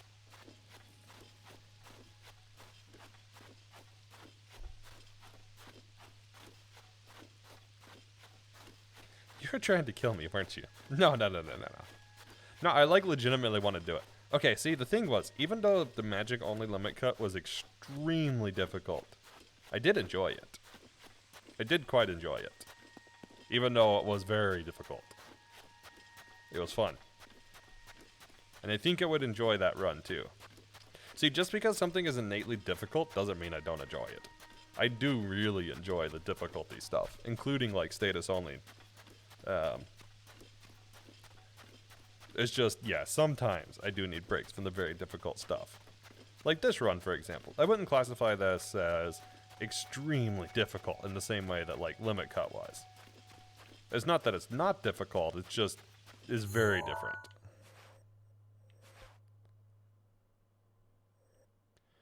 So how are you supposed to make it all the way there without the ice melting?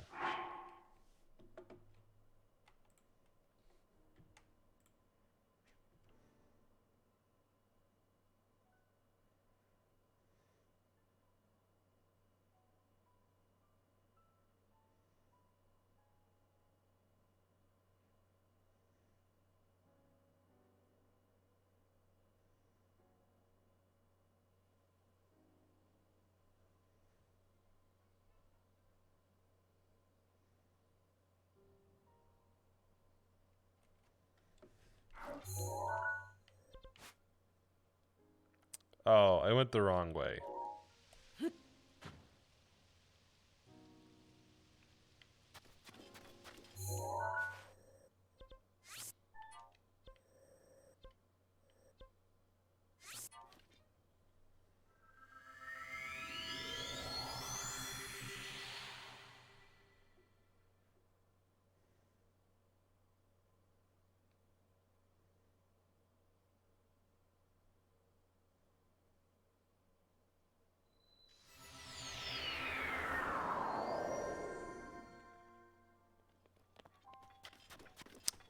Well, this is fine. This is not what I meant to do. That's okay, that's okay, that's okay.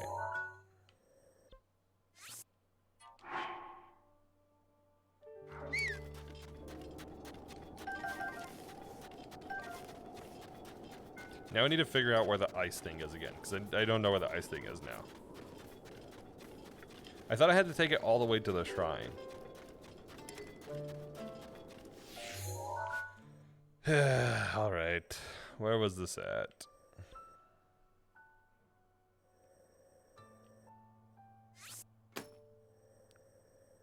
Oh, I went way further out than I needed to. Okay.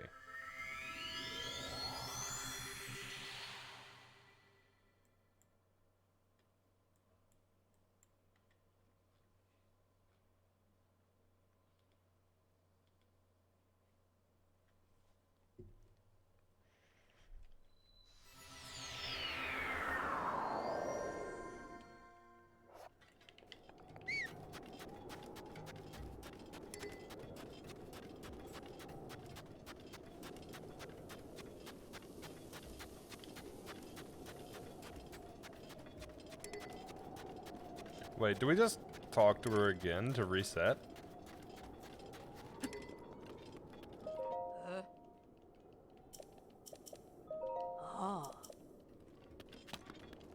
Ah, I see, I see. So they don't re-update when you lose the ice.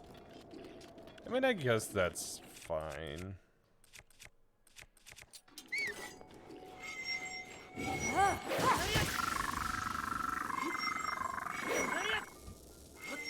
One more, one more.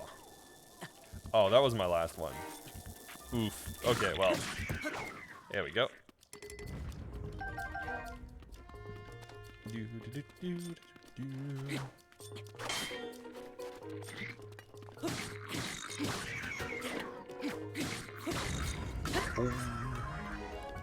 These are so much harder on master mode. Okay, that was probably the last thing I need to take down to get the ice block through here. Do they respawn?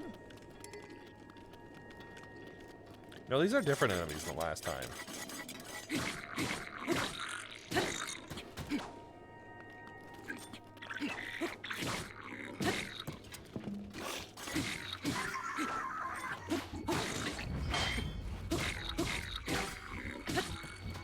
Good thing they're pretty easy. I mean, they don't really... Oh, okay, they hurt a little bit. You know what? They do hurt a little bit. I take it back. I take it back. They hurt a lot more in Master Mode, but they do hurt a little bit.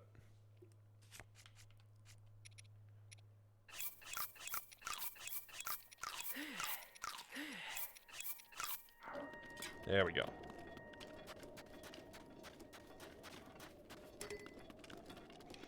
Do-do-do.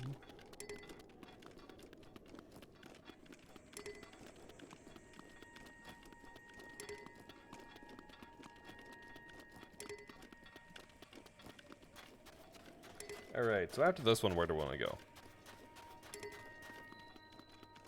Oh yeah, let me pull out the Frostblade. Frostblade, in theory, should help this keep from melting. You've got to be kidding me. You let it melt? I'm sorry, I went the wrong way. You gotta give me better directions than that. You gotta make sure I'm paying attention, basically. Do-do-do. Okay, this time I'll go towards the actual quest marker. We can't warp to the shrine, can we? Because we couldn't interact with the terminal. That sucks. Oh well.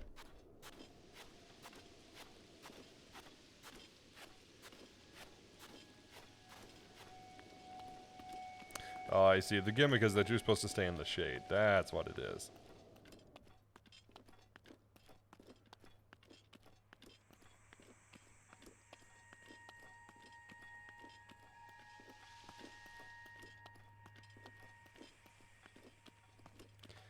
And of course, I took them down. They shouldn't respawn.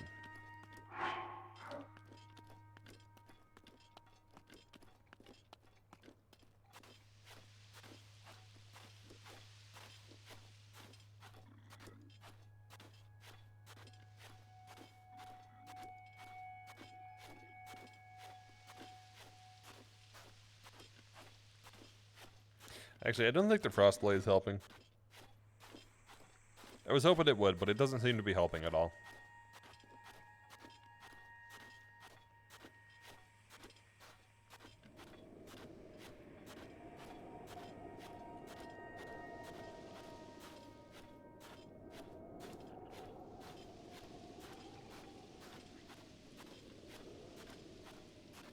Oh, hey, chest. I don't know, I'm kind of like not focused on getting any of the chest now because we're so close to the like end now. I don't think I need much else. Most of the stuff I need is just like octo balloons or food or that sort of thing. I don't really need like weapons or shields or those sorts of things, especially with the ancient bows. The ancient bows have helped a lot.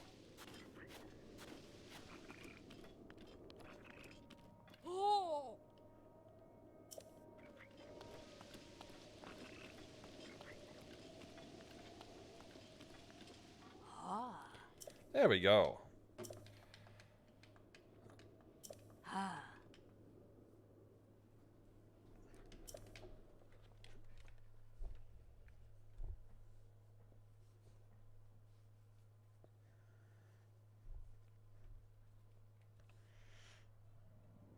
Do-do-do. All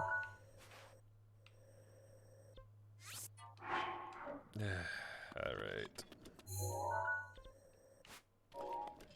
Well, if I remember, this was a blessing shrine, so there's no interior puzzle. We just go in. Do-do-do. That feeling when you can't shield surf.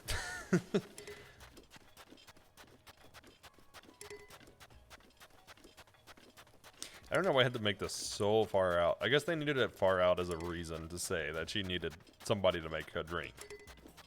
Or that she couldn't get back. That makes sense.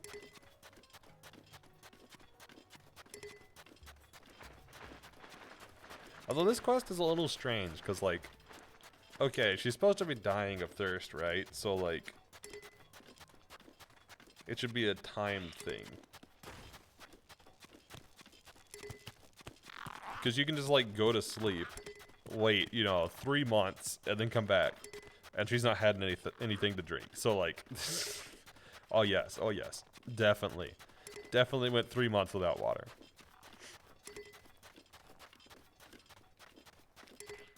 I mean, I guess a lot of quests are like that, but still.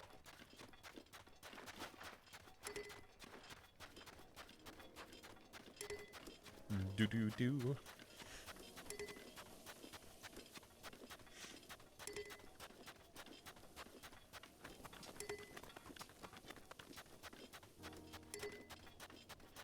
Honestly, I probably would have been faster just climbing out of the labyrinth at this rate.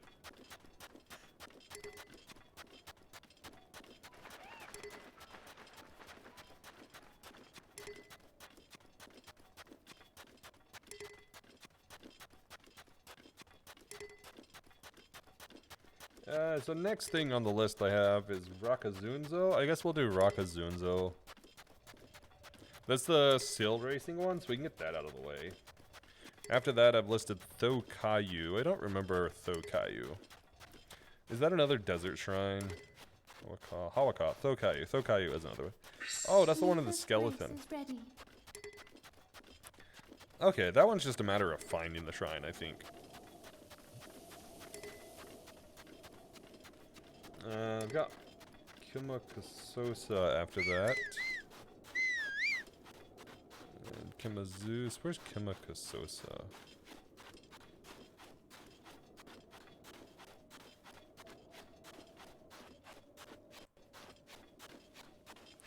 Wait, why is that the order I'm going in? Okay, Zeus should be before Kososa. There we go.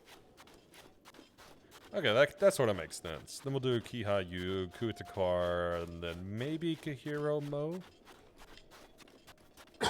Clear out a lot of the Gerudo Desert ones today. Well, I guess Gerudo Desert plus Gerudo Highlands.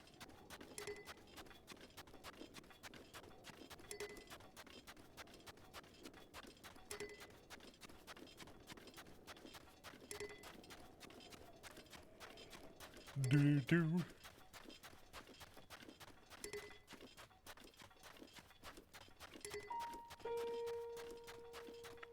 You know what? I didn't even think about this until now, but I bet you can just do the electric arrow thing for Kiha from the ground. I bet you don't even need to fall. You just need to hit it with an electric arrow. So if you have something like the ancient bow, I bet you can just hit it from ground level. I've never tried that, but it makes sense now that I'm thinking about it.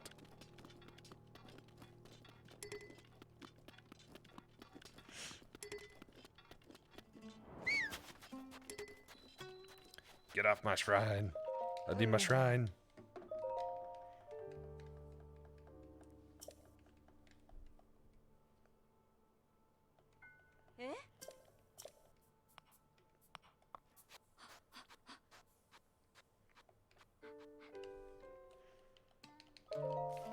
Do.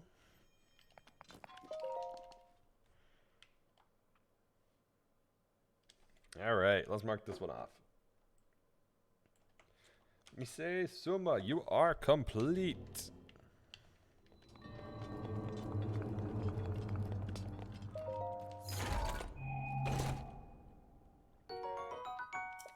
That's actually pretty good. I mean, it's 500 rubies, so 500 rubies is good. Time to go buy octo balloons. I mean, what?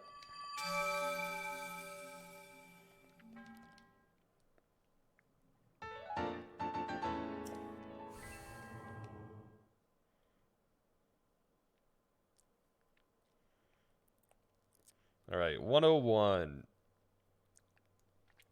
Maybe I'll try to get to 105. Also, I need to check one thing real quick. Where's my phone? There's my phone.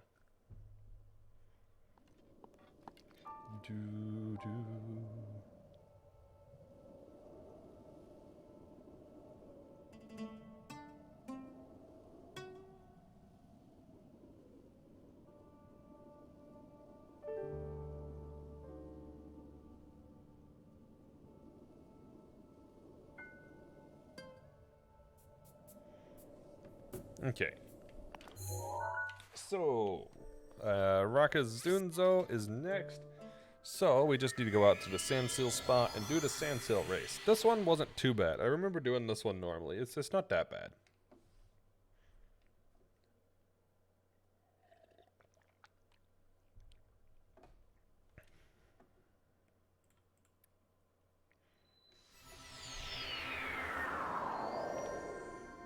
And then Hawakoth shouldn't be bad either. We just need to grab a sandseal for Hawakoth. Which, that part's simple enough. Guess I should probably change my armor back for this. There we go.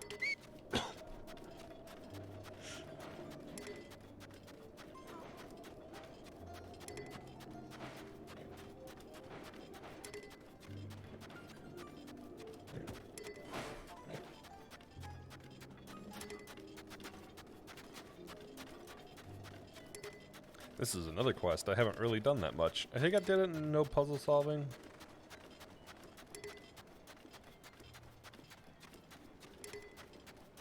I don't think I did it in any other one. I couldn't do it in Slateless because I couldn't get the Divine Beast done. So yeah, it would have just been in no puzzle solving.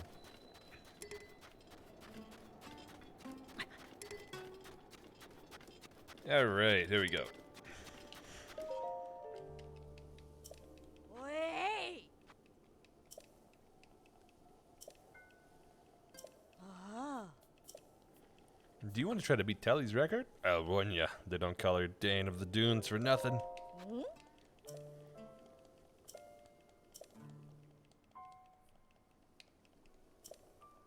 Actually, I guess the goggles? I mean, they're glasses, or are they goggles? They kind of look like goggles, but the goggles are kind of cool. Ah.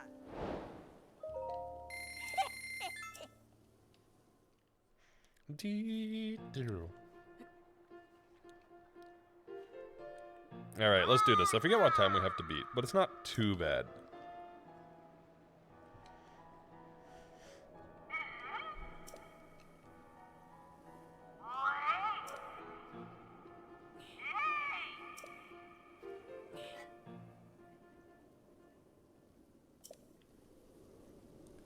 Doom, doom, doom.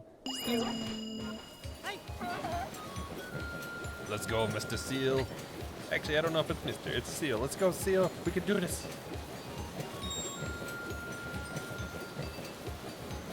Just gotta remember, don't stop zooming. Always be zooming.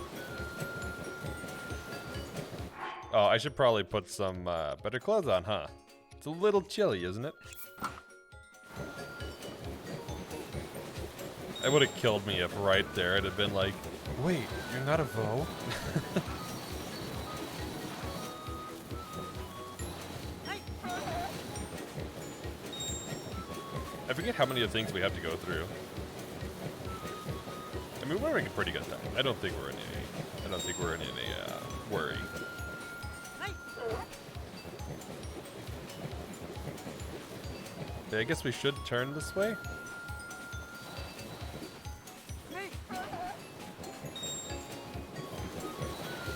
Alright, I kind of want to say that's the last one. There might be one more, though.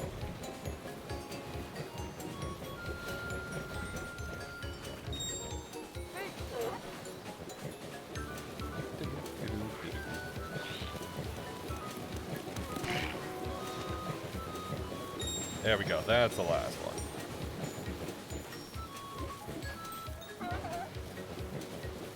Ding. First try. It's a new record. The new record.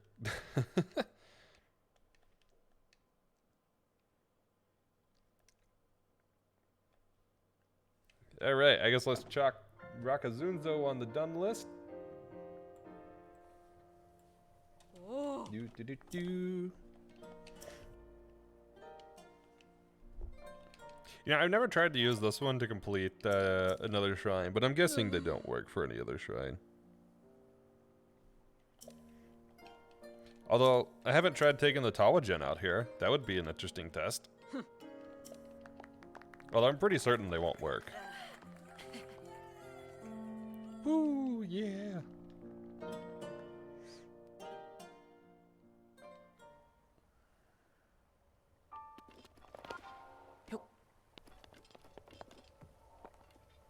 Jing. I don't know how they managed to keep it there for so long and never put it in the pedestal that's right beside it. Like, I don't know how that was missed. Tomorrow be Christmas. Tomorrow Christmas Eve, right?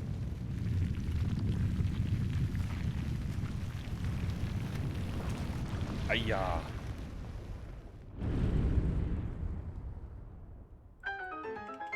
Yeah, tomorrow's Christmas Eve, at least here. Which is why I'm streaming. I will not stream on Christmas, though. We celebrate Christmas early? Maybe early? Celebrate Christmas Eve.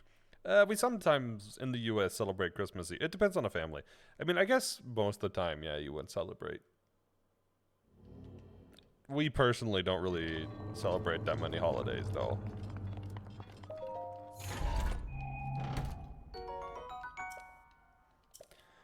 You know what? That's not a bad shield. I think I will take that one.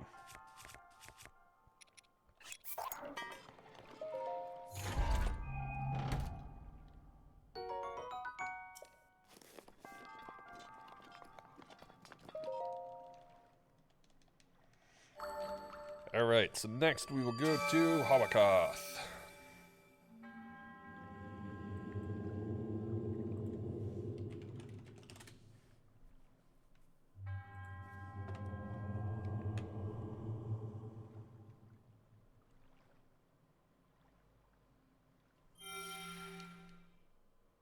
Oh, actually, this one might pose some challenge for us.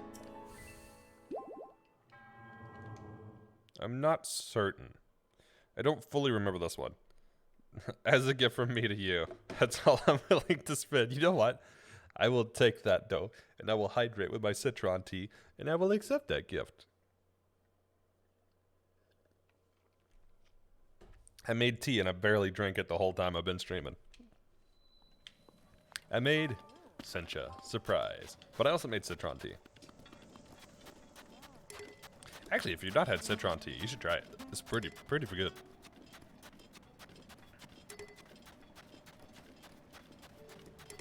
I guess I should change. There we go. We need to get one of the sand seals, which I guess we can get from the front. Alright, so we'll go Hawakoth, then we'll go Tokayu, and then Protection is now ready to roll.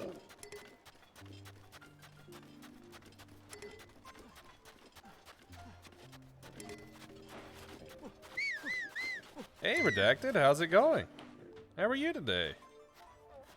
Hope the day is going so good so far. It is. I'm a little tired because I didn't sleep very well, but I'm doing good. How are you? Can we get a shout out for Redacted? You know what? Fine, I'll put stealth armor on. Going okay, just back from last minute groceries / booze shopping for Christmas. That's very fair.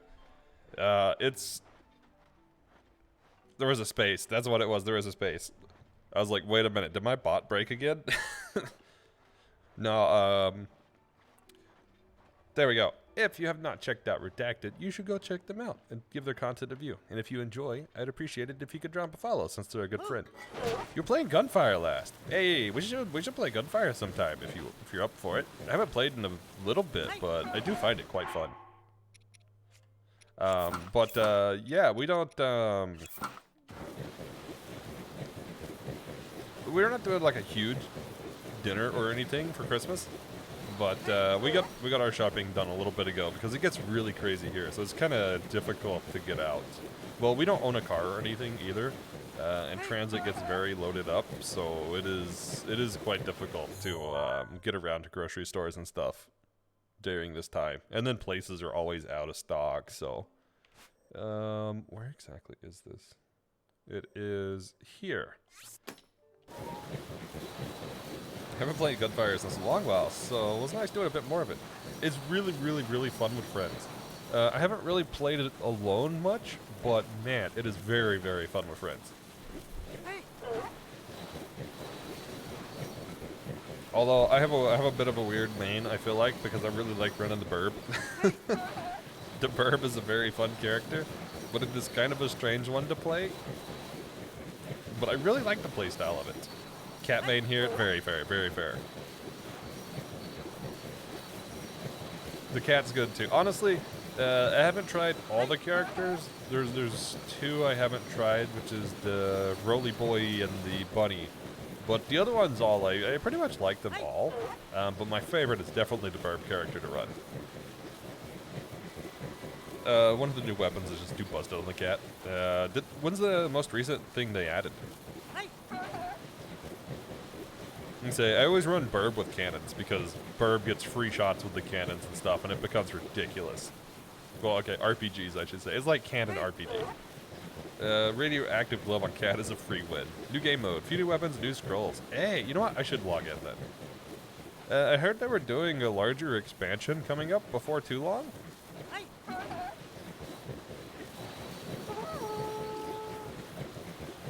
Maybe it was beginning of next year or something. I don't remember the exact release date, but I remember hearing tell of them working on it and maybe an announcement of it.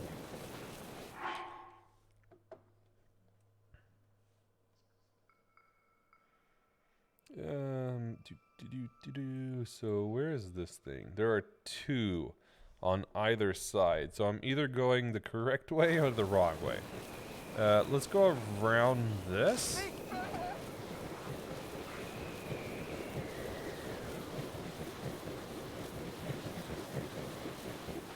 I think this means I'm going the wrong way.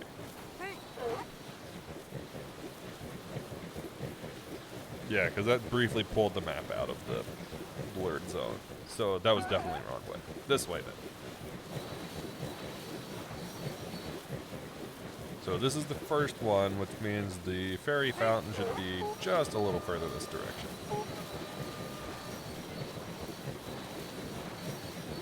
But yeah, I need to play some more stuff like Gunfire, Risk of Rain style games. I really enjoy those types of things. I just don't get to play them as much as I would like to. I've been really invested in Warframe recently, because the group that I play with has been on a Warframe kick. Although it's a little weird, because I started Warframe in like 2012, when it was like in beta, and then have played on and off since 2012. So I'm somewhere between, wow, the new content's really fun, and then every time I hit something, I'm like, yep, alright, time to spend 100 hours grinding materials again.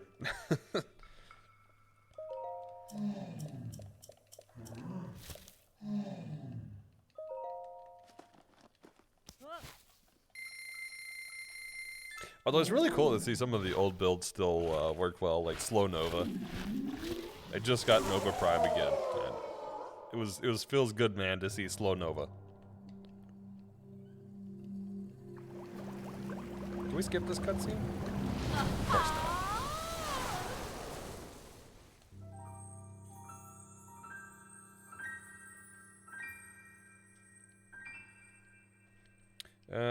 How many fairy mountains are we missing now?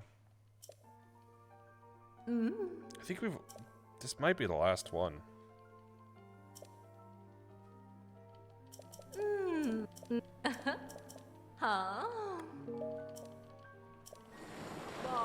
Take care. I won't. So, Hawakoth. Hawakoth was a shrine with an actual puzzle inside. So, we'll get to do some interesting stuff, maybe. I don't know. This is either going to be really easy or really difficult. I don't think there's an in-between. It depends on whether I have to do the last section or not. If I have to do the last section, it's going to be pretty difficult, potentially. I might get into, like, some shock trap shenanigans for that. Well, that will be interesting because I can't even just directly shock trap because I'll blow them up when I move platforms. But we'll see, because I may not need to do that last bit. And if I don't need to do the last bit, then it should, in theory, wind up being quite simple.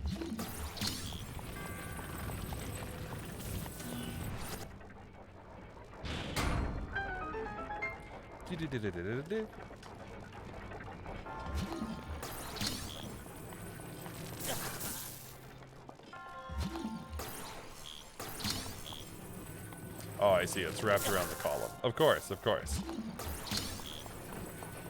Man, I'm so bad about rarely playing these normally. I'm like, how do you do these normally? Like, I don't actually know how to do these normally.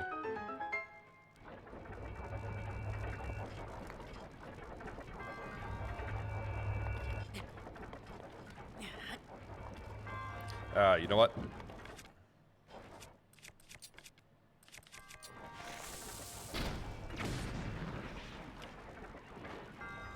Of course there's one. There's always the one. There we go. Now we don't have to deal with them.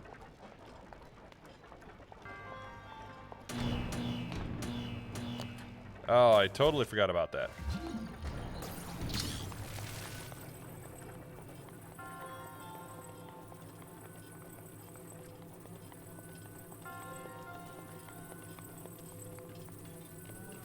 Alright, so there we go. And now the question is, do I need to get this open? I do need to get this open. Okay, so this will become interesting then. Potentially?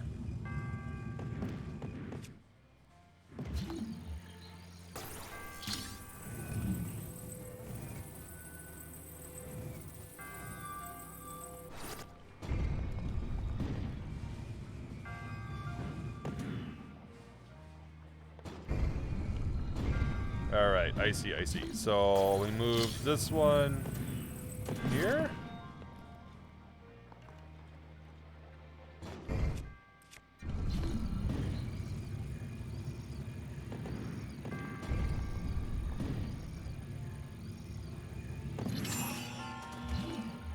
There we go. Alright, it wound up being easy. I lied. I thought it would be hard, but this one wound up being easy.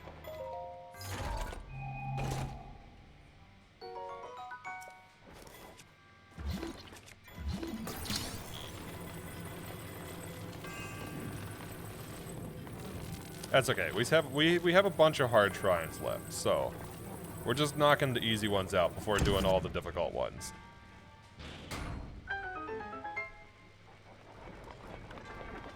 Actually, if this one was simple, then the DLC one nearby should be simple too.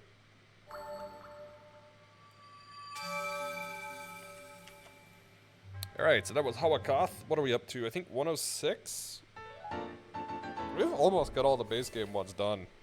No, it's an odd number. Maybe 105, 107. 103. Me being optimistic. Maybe it's more than that. Nope, 103. That's okay, 103 is good. That means we got 17 base shrines and like 8 DLC. No, 12 DLC, because there's 3 per each area, and I don't think I've done any. And then we've got the final secret DLC, Divine Beast. Alright, so next one is Thokayu. This is the DLC one, and this one is slightly more interesting. Toruma Dunes. Yes, so here's where we're going. I wonder if it's faster to just teleport back. It's probably faster to teleport back in Sandsill. Yeah, but this one's a little more interesting because we're gonna take down a King Molduga.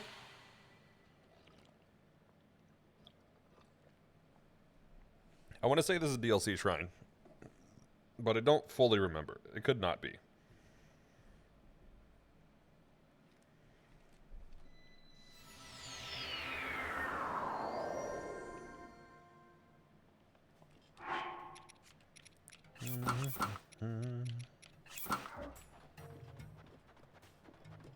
All right, let's go find a sand seal.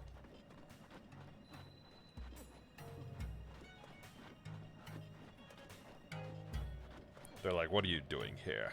You're not welcome in this village.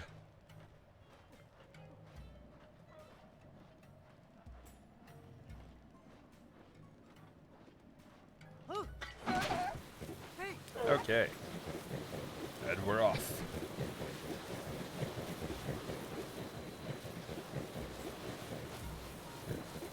I should have saved the Hebra Mountains for today.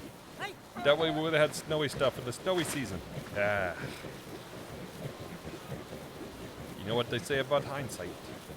That's okay though. We still have one in the Heifer Mountains, maybe two. I know we've got no Raji. I don't know. I guess I'm missing Vulota as well. Oh yeah, I haven't done Vulota yet. Hey. I don't remember the interior.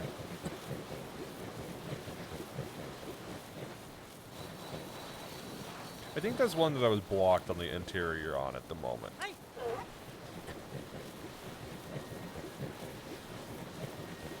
I mean, I do have one fail-proof plan for the interior, but I don't want to resort to it unless I have to, so...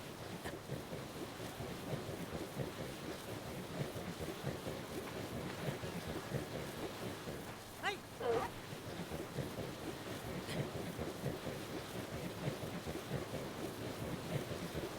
Alright, somewhere near here we should run into the Molduga.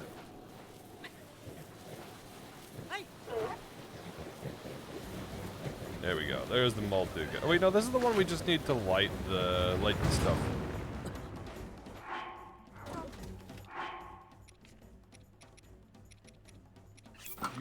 Do and do.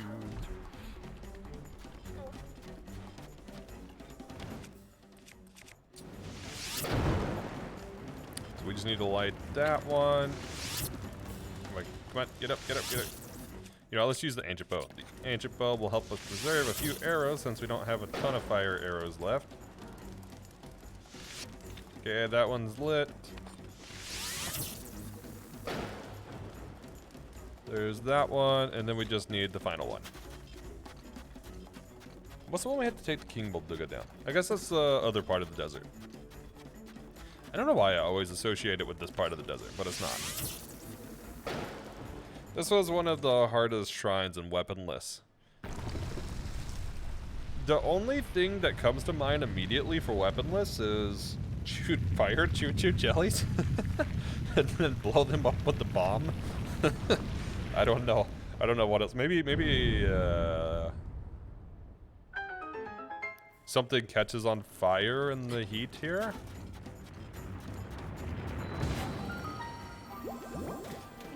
Is that how you did it? Choo-choo? I hope so, because I want a good excuse to use choo-choo jellies for something. I love the choo-choo jellies, but they're just not that useful in this game.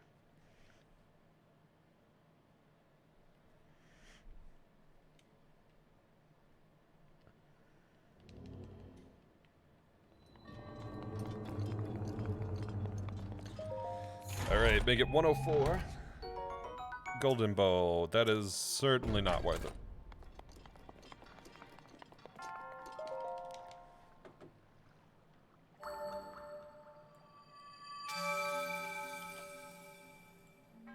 Alright, so Kemazeus is next. Although Takamashiri is near there. I wonder if I should do Takamashiri.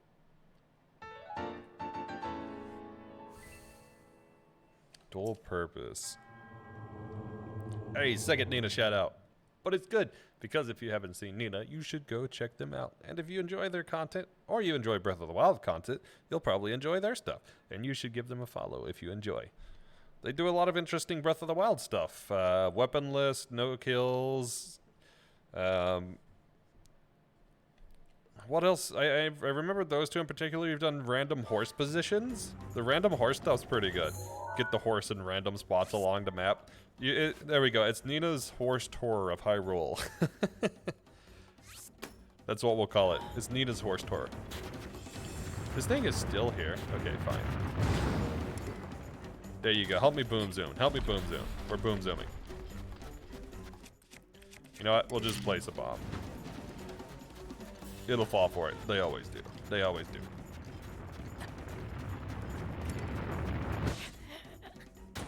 Okay, they didn't fall for it. I was hoping, you know what? Fine, I'll deal with the Molduga. I'll deal with the Molduga. I didn't want to deal with the Molduga, but we'll deal with the Molduga because the Molduga won't leave us alone, so we'll take the Molduga out. You could have had a life, Molduga. You could have had a life. All you had to do was not do that. You had to just not do that, but you couldn't just not do that, huh?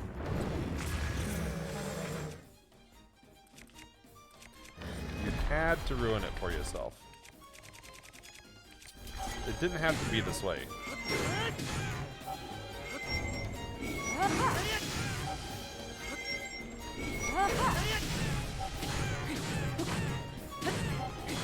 I'm sorry, Mulduga. It didn't have to be like this.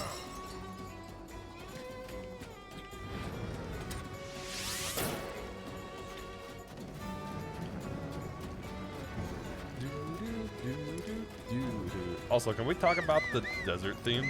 Because the desert theme is lit. I love this theme so much.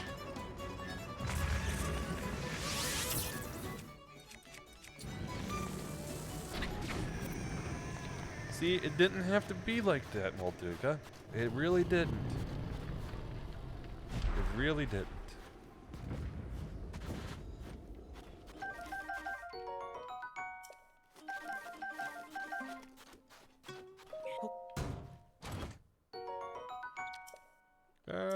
We'll pass on that. Yeah, we'll pass on that too. All right, let's remove this, delete, and we're going to roughly there. This one's actually faster to just walk, I think, versus going back for a sand sill. This one should, in theory, be faster to walk. Do, do, do.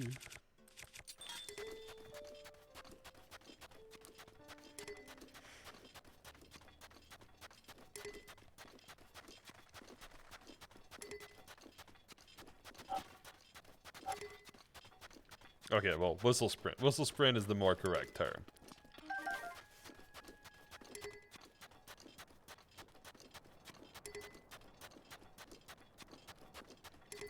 Oh, so I have an update on my schedule once I moved to Germany. I was looking at times for streaming, and yes, I will keep stream times very similar to what they are. I will start somewhere between 4 and 6 p.m. German time, which I'm operating at an EST right now. That is between 10 and 12 EST. 10:30 is usually when I go live on Saturday, Sundays. So my Friday, Saturday, Sunday streams will be roughly the same time, within like an hour or two. More so later than earlier than they are currently. But I'll probably start, I'm thinking either 4 or 5 German time.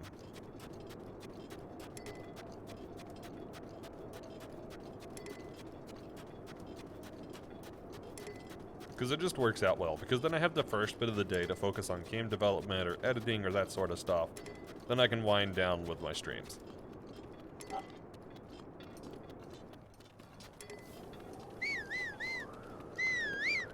I forget what these are pointing to. These point to the shrine, don't they?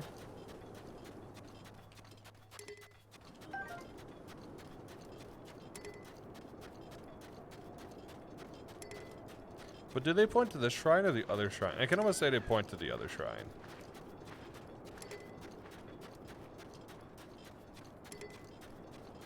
They do point to the one I'm looking for? Okay.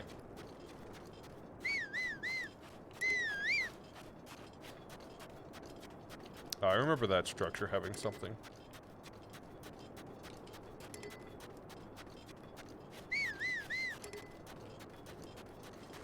Can I almost say there's a chest in this?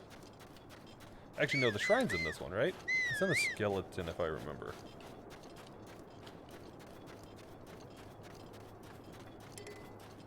Okay, maybe not. They're pointing me that way. So that way I shall go.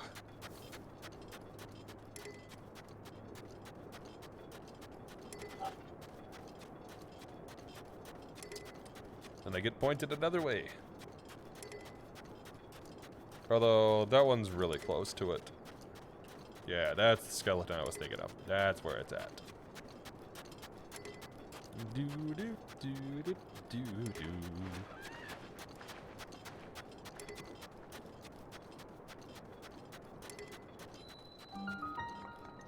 All right.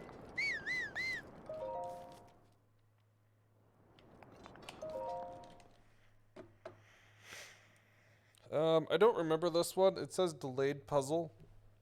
I don't exactly remember what the interior of this is like. Oh, this is the super easy one.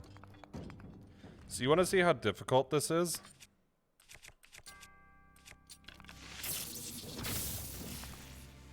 Yep, this is a really difficult shrine.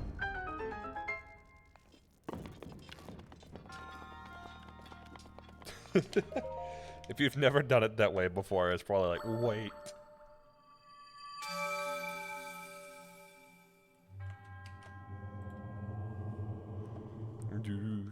Do.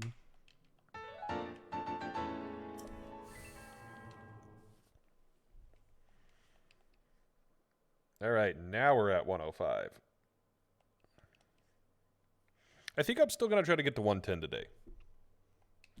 So we'll try to knock out 5 more. And then we'll be left with pretty much just the hard ones.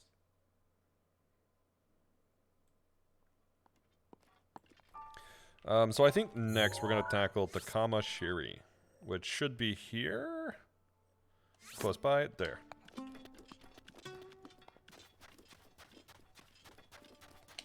Oh, you know what? I want to see make an appearance in Breath of the Wild 2.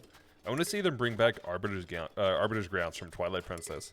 Technically, there is an Arbiter's Grounds spot nearby in Gerudo Desert in Breath of the Wild, but it's not a dungeon. But I'd love to see the Arbiter's Grounds dungeon.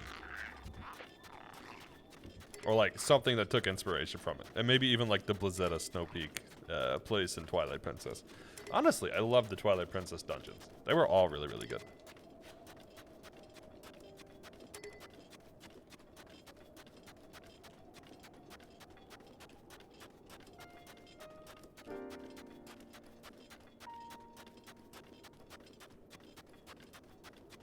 Alright, I don't remember how the shrine works. What am I missing?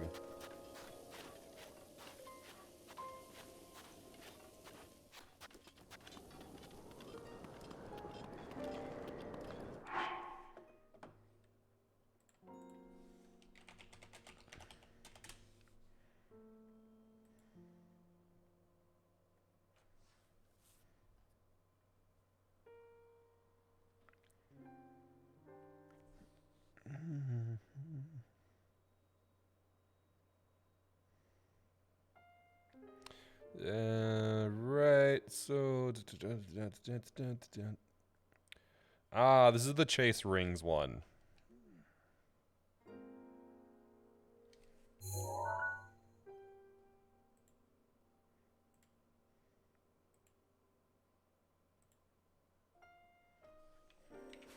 Okay, so... let's travel to Dako Chisei, and then we'll grab a sand sail, and this should be unlocked.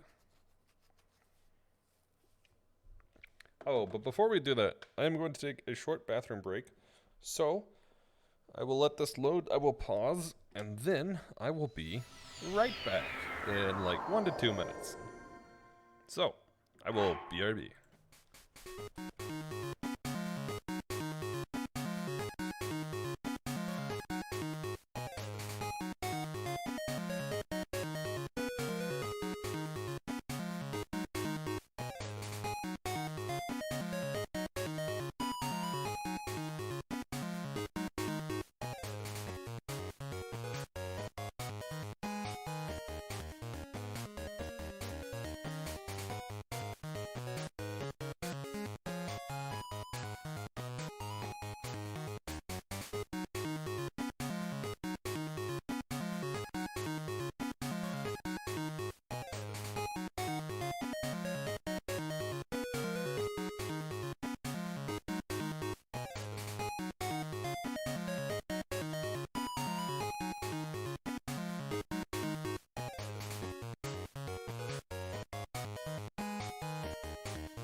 Bum bum bum bum bum bum bum bum. Ba-da-bum, ba-da-bum, ba-da-bum, bum, ba-bum, bum, ba-da-bum, ba-da-ba-bum, ba-da-bum. And we're back after a little bit of humming. Well, I guess that's less than humming, that's more singing. But still. Anyways, let's get back to Kamashiri. We're not gonna do too many of the DLC shrines today, just a few. This one just happens to be on the way, so we'll knock this one out. The end is actually pretty close. I can see the end of the shrines on my list, so I do want to hit 110. So we'll try to do 5 more base game shrines, and they'll probably all be in the Gerudo Highlands, since I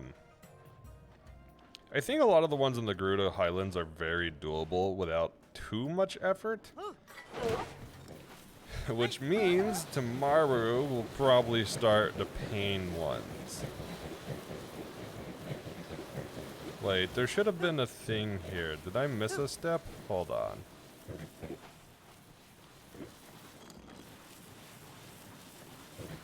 I missed a step somewhere.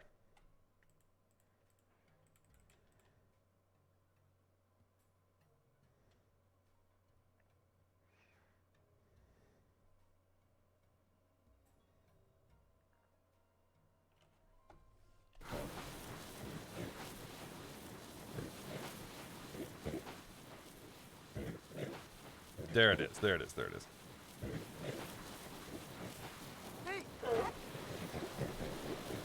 Man, imagine this game having the, like, rope physics where if you went around a cactus like that, you got slung off. I don't know if I would like that or not. I think I would respect the decision. I don't know how fun it would be, though.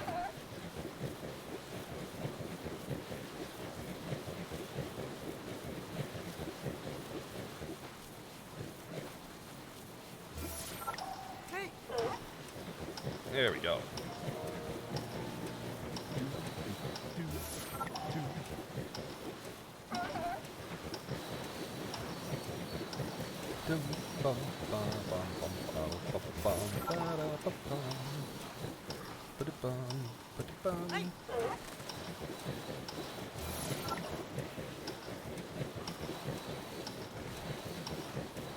Oh yeah, I guess another news, I am starting a playthrough, a casual playthrough, of Pokemon Radical Red.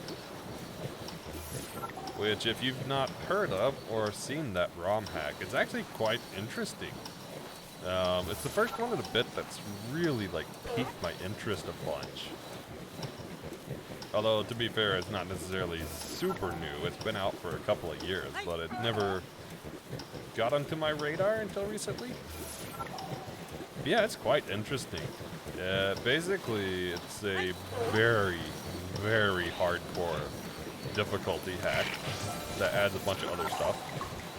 A Fire Red that basically requires you to build like competitive EV/IV train sets for every battle, not just gyms. Like it amps everything up to not necessarily like meta competitive, but like difficult competitive gimmicky, like very difficult fight teams.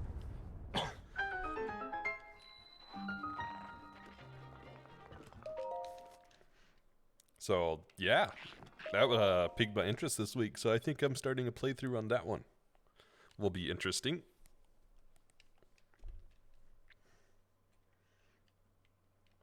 All right, let's see. Is this the one I'm thinking of? This is not the one I'm thinking of. Shoot.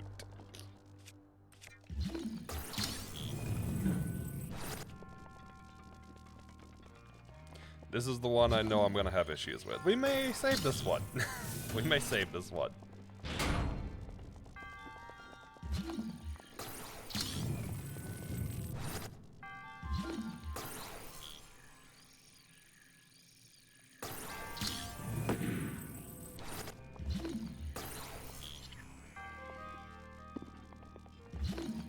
Okay, let's push this.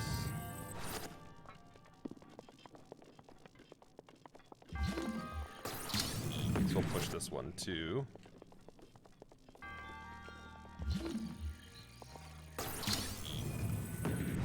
Pokemon Omega Ruby, Alpha Sapphire, but all Pokemon are legendaries.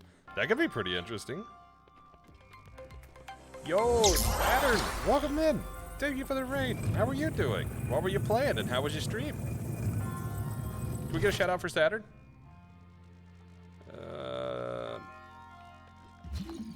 Okay, so this one needs to go over here. This one needs to go there.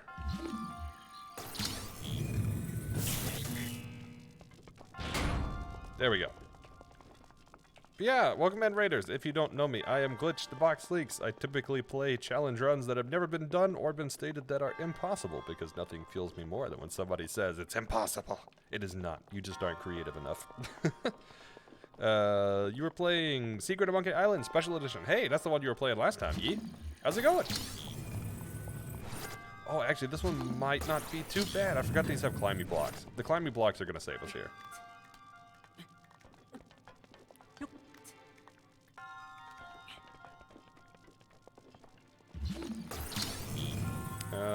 Let's see if I can remember how to do this one.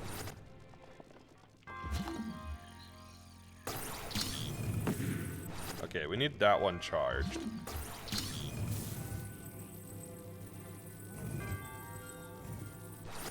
You know, we might even be able to do this without actually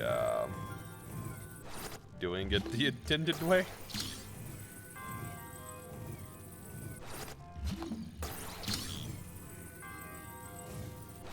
Alright, and now we just push this one a tad. There we go. Oh, shoot. Now we gotta get up there. I forgot about that part. Alright, alright, alright. Push this one just a tad. You found a treasure and learned a lot of pirate insults? Alright, give me some pirate insults. I'm really interested. What do we got? What do we got for pirate insults? Apparently that's how you sword fight when you're a pirate. You make insults? I mean, I guess that tracks? I don't know enough about pirates to say.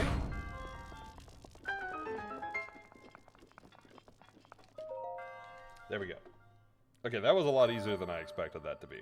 This was a nightmare in Slateless. And no puzzle solving. This was a nightmare in both of them.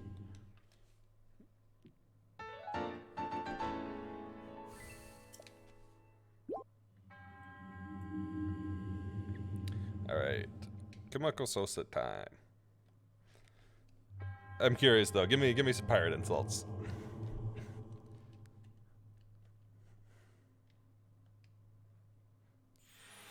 What is it like? You should probably have an eye patch with that aim. The first three starters: Trico the Giratina, Dorchik the Groudon, Mudkip the Hobo. Something like the last sword fight I had ended up in bloodshed, which you reply with, I hope you learn not to pick up your nose. Okay, that one's interesting. Not quite where I thought it was going to go, but that's interesting. I figured we'd be making jokes about eye patches and peg legs, but...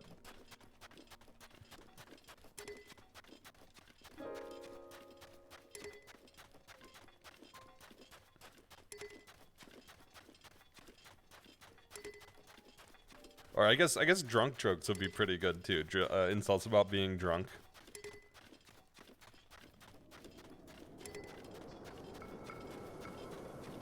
Just commenting on their bad swordplay, be like something like, "Wow, I didn't know you had 12 pints before this."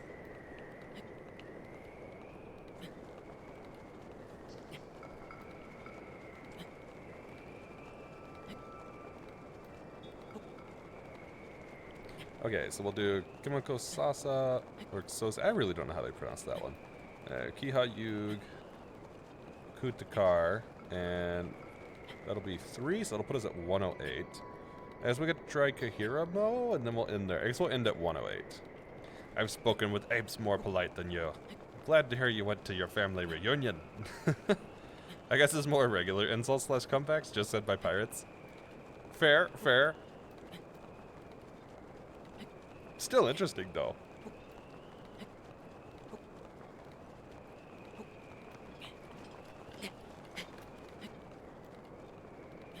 Yeah, I'm always very interested in people, or not just people, but like games and stuff with really witty comebacks and stuff like that. Wait, did I go up? God, I went up that side. All right. It is not the direction I intended to go.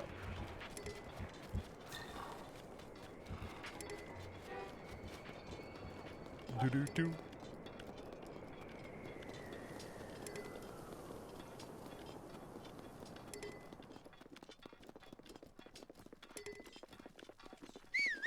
One second, I should probably check this. Do-do-do-do-do-do.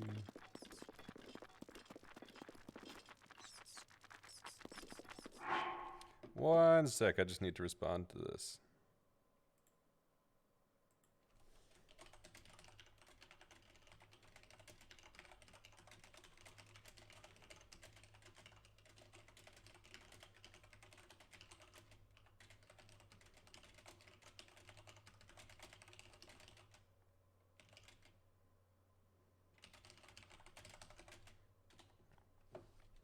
Okay, sorry about that.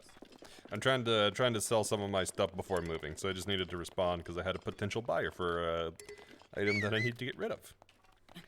Some of the things are really easy to get rid of. Like if you're selling electronics, like a PS4, a computer, like that sort of stuff is really easy to sell. But if you're trying to sell like furniture, furniture is a lot harder to sell, and unfortunately, unlike electronics, it's a lot harder to get rid of if you don't sell it in time. Just realized an emote / set of emotes that I'm missing. Okay, do hit me, do hit me. What you got?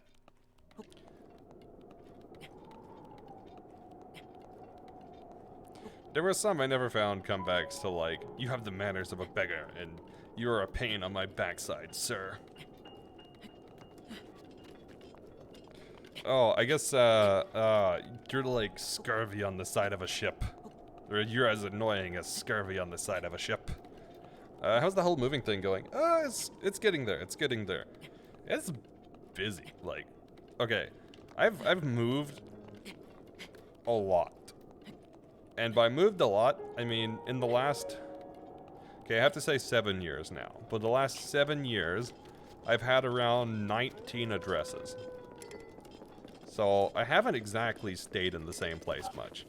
And to make that part even worse, the last 2 years I've been at the same apartment. So before that, I'd been in 18 different places within 5 years. Which is quite a lot. So I'm not unfamiliar with moving. Like, I'm pretty used to it at this point. But moving countries is a whole different ballgame. Moving countries is way harder than even just moving, like, from coast to coast. I think the biggest thing at the moment is I just need some of my stuff to sell. Because, I mean, financially, I don't need it to sell. It helps. It helps if it sells, but I don't necessarily have to sell it. But it would help a lot, too. The downside to not selling it is that it costs more to dispose of it if I don't sell it. And I mean, I could give stuff away, and if it gets closer to time and I'm not selling stuff, I will just change things to free, most likely, in an attempt to get rid of it instead of just tossing it in a trash can.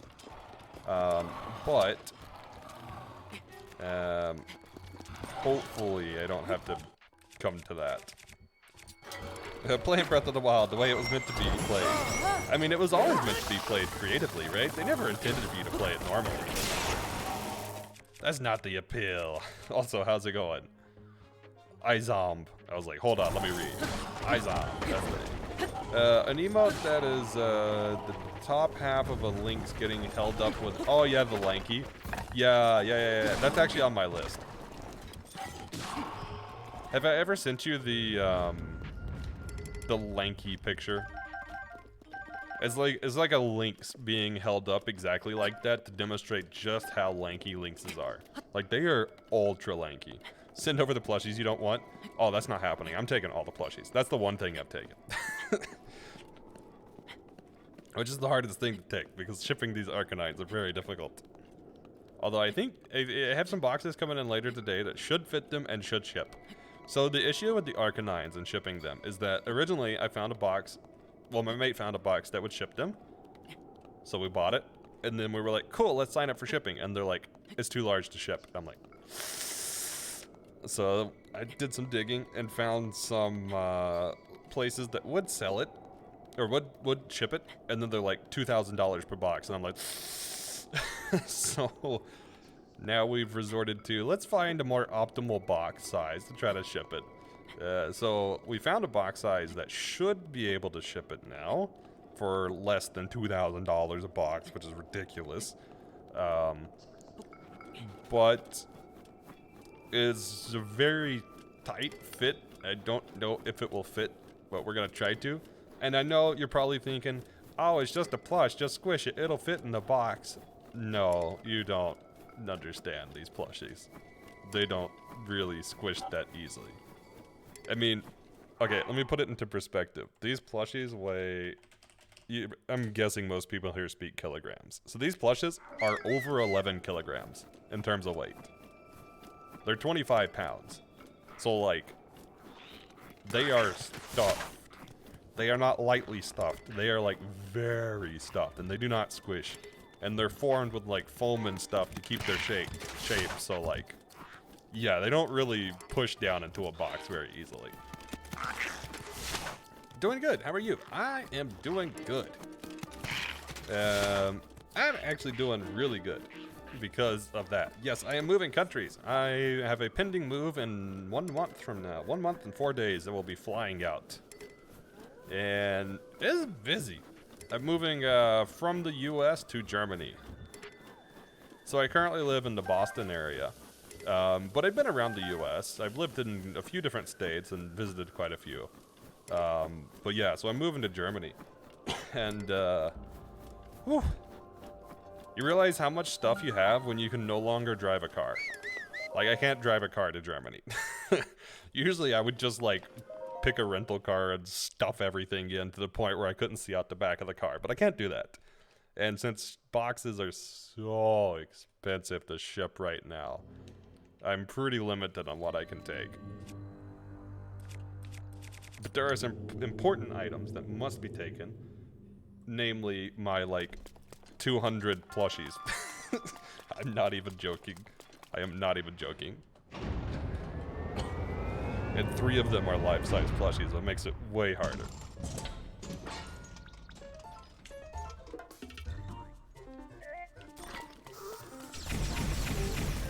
I'm kind of excited for not taking my PC, and I'm kind of not excited for not taking my PC. So I'm gonna rebuild my PC when I get there, which is good and bad. What's the reason? Basically, this country is absolutely terrible for me. The short of it is I have been through a really, what's the word? Life-threatened, actually almost death encounter in the hospital for like multiple months recently. And I cannot afford to live here. Like, legitimately cannot afford to live here. Due to health cost. Like, if I were to stay in country, my, like, yearly health cost would be like $500,000 to $1 million. In comparison, if I move to another country, I'm like under $2,000 a year. But there's a lot of other reasons. But that was the biggest driving factor for moving, like, now versus moving later when I got things more secured. Because I originally was going to move countries anyways, but... may I ask, out of curiosity, how much would your PC take to ship? Well...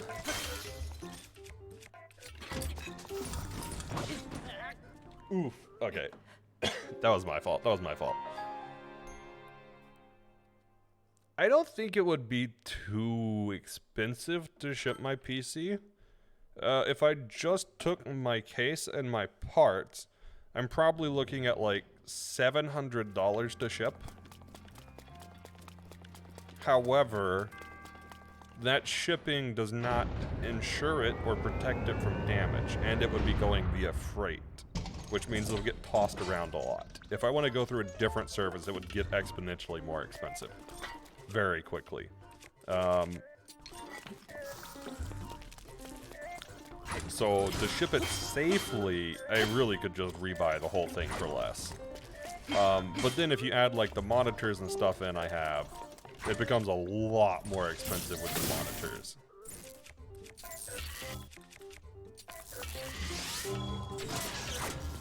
Oh wow, that did nothing.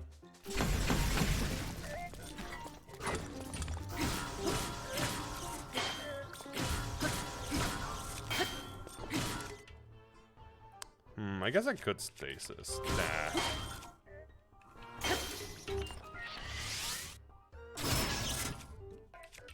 There we go.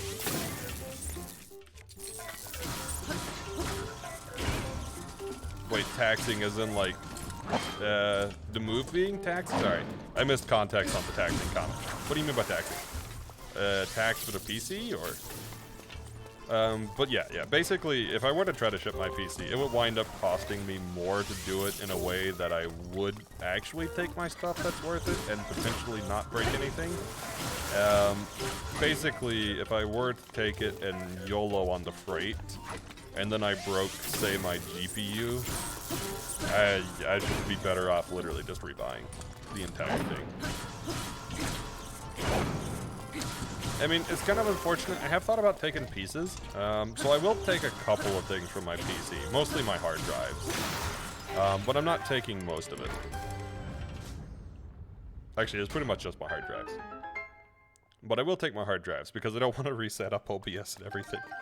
I have too much time spent setting up OBS. Hi Zom, thank you for the follow, very much appreciated.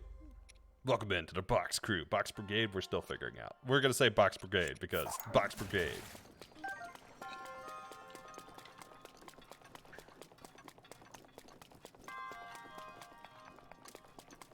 But yeah, there is a benefit to rebuilding my PC though.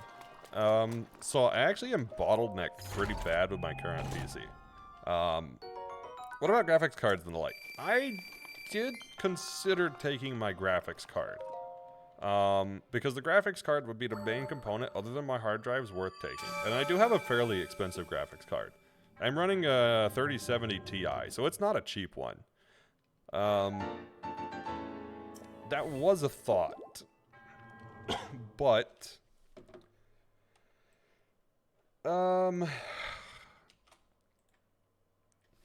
basically, in short, I have a once-in-a-lifetime chance right now, basically, because I am in a situation where I have the ability to basically gamble. We'll say gamble. It's not a straight gamble, but basically gamble. We'll say gamble. That's a good way to put it. But I'm in a position to basically gamble at the moment. So my dream has always been to start up my own game company. Always. Like, that has been a dream for like over 10 years now. So what I could do is play everything super safe, and then, you know, in like 10 years I might start up, blah, blah, blah. And I'm like, you know what? No, I'm going to actually follow my dreams, because I have been a big proponent of, if you want to achieve something, if you have dreams, it is worth following it and going towards what you want, which is the whole reason I moved out. Like, it's not necessarily the best decision, but I very much like this. When I moved out of my home state, I literally gambled everything on moving out. I literally went homeless in order to move out of my state, and then took out crippling debt to move. It was not the smartest decision, but it really did numbers for me. Because behind every decision, there's a person, and that person goes through various things. And my home state was extremely terrible for me. And I really, really felt like if I stayed there, I was not going to make it like another year or two. I just could not live like that. So I'm not unfamiliar with gambling things and how to make things work. But basically, I'm at the point where I can do a once-in-a-lifetime thing and kind of gamble everything. Yeah, that's cute. So what I'm going to do is I'm going to upgrade both me and my mates' PCs when moving. And basically, we're going to set up so that both of us can work towards getting me out of my job and get to the things we both want, which is pretty much in line. We both want to build up a game studio. Like, that's actually how we met. We have a fairly interesting meeting story, but that's a tale for a little later or another time. So yeah, instead of taking my current PC, I'm going to just upgrade everything and kind of YOLO it, but not completely YOLO it, because I'm not going to YOLO homelessness again. I'll YOLO homelessness if I'm on my own, but I won't YOLO homelessness when I'm married. That's not happening. I'm not doing that. But I'm going to upgrade everything. From my GPU to my CPU, no bottlenecks, and basically, I'm gonna make it happen. So, instead of taking my 3070 Ti, I am going to go with the RX series, which might sound like a weird decision, because NVIDIA has traditionally been a lot better than AMD. My hometown's the last place I would want to ever go again. Very fair. I technically have visited my hometown once since leaving, but only to visit family, and that family is very select. I do not talk to the majority of my family. But there are like 2 people left I care about in my family, and so I talk to them. Man, it's just really YOLOing life. I mean, I kind of do. I'm how do I put it? I know what I can handle, and I know my limits, and I know where to stop, and I know where to start. I know what I'm capable of. And I'm very aware of what I'm not capable of. And it's kind of a mixed bag, because I can gamble some stuff. Like some financial debt, for example. But I can't gamble my health situation. That is not something I can gamble on. But it's not even, I don't know. I call it gambling as a kind of a joking thing, but I very much intend to be successful.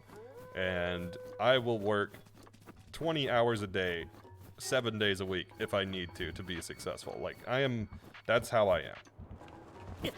So I will do it. I'm just at a point where I can actually do that.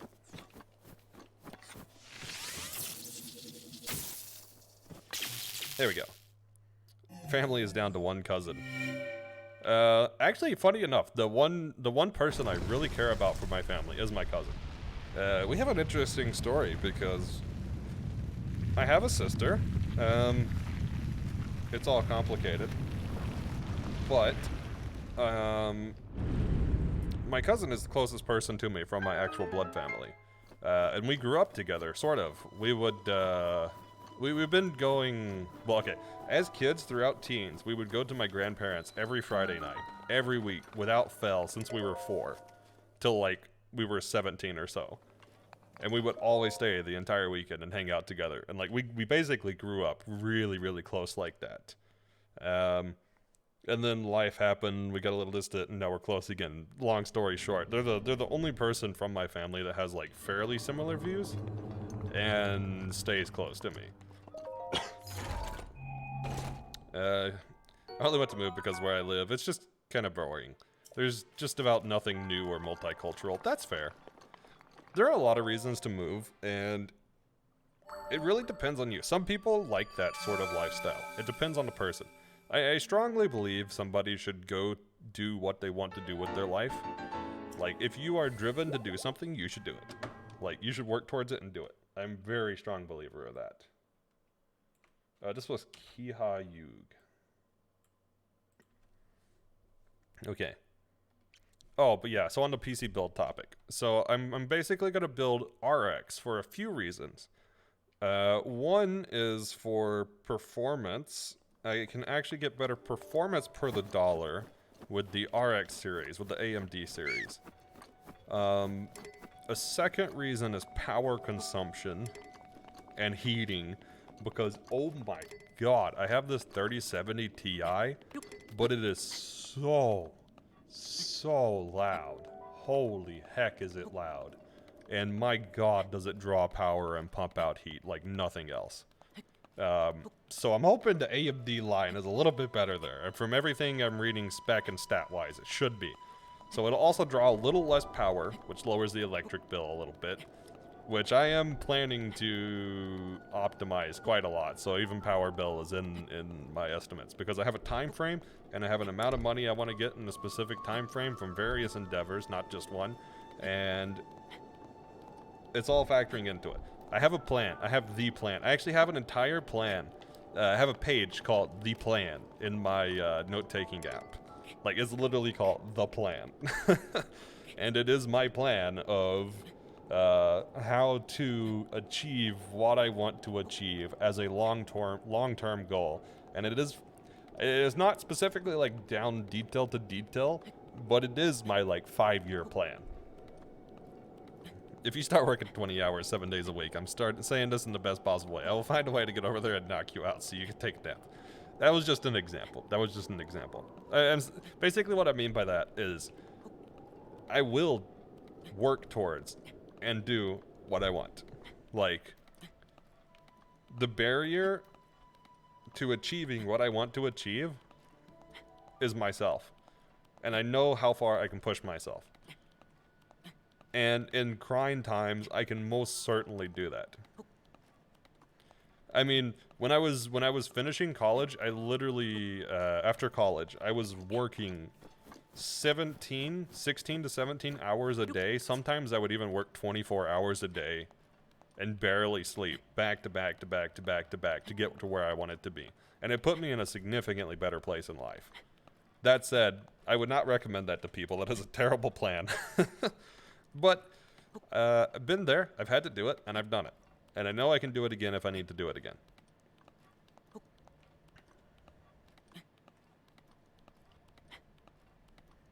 But yeah, so I'm kind of YOLOing somewhat a PC build. I'm definitely going for a few better specs than I would normally build. However, I'm looking at this as this is my one time to upgrade, probably for the next 3 to 5 years. So I need to build something that's going to hold me for the next 3 to 5 years. If I weren't able to buy another piece for my computer for that entire time, what I build after moving should hold me that long. And it should be able to handle everything, from streaming to gaming to game development to work to 3D modeling and animation to anything. It should be able to hold up on any task, because I will be making heavy use of it. And so there's also a stability component, which is an interesting thing I haven't really considered a whole lot with previous builds, because if I wasn't thinking about stability, I would actually go with the newest CPUs and go to DDR5, 6, whatever the newest one is. But I don't think I want to do that, because I don't want to run into any issues where drivers aren't ready and I can't progress until drivers are finished being developed, and there's incompatibilities with this hardware and there's no other options. That's why I'm sticking with current gen stuff. Well, that's not quite how I wanted that to work. Oh well. You're dedicated, yes, but sleeping only 4 hours a day is not healthy. Yeah. I consider you a close friend, so it's just no, I'm not averse to buying sleeping darts or something to get you to rest. Hey, I am actually, okay, this is an example. I am not planning on being that unhealthy. I actually have a pretty good plan for how to be healthier than I am now. As well, like, that healthy plan is not just food and exercise, but also sleep and relaxation and rest. But there's a healthy balance. Because, okay, this is something that I did not plan for in the past, but I know I need to plan for now.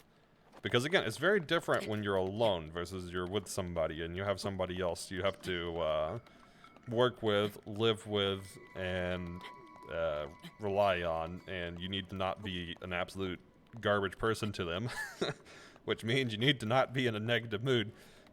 So I have to take into account things like how to not overwork so I don't get depressed.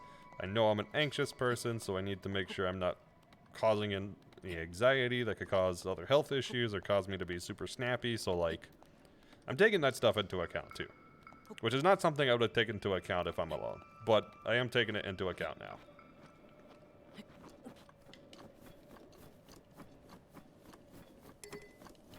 In short, the TLDR, I know what I'm doing. I just have my chance at the moment to finally achieve what I want to achieve and get to where I want to be in life, and I am going to take that chance and run with it and make it happen. I mean, a PC build does not do that. There's a lot more than just building a new PC, but a PC build is an enabler, and it is a sub-portion of the things, because there's a lot more behind it than that.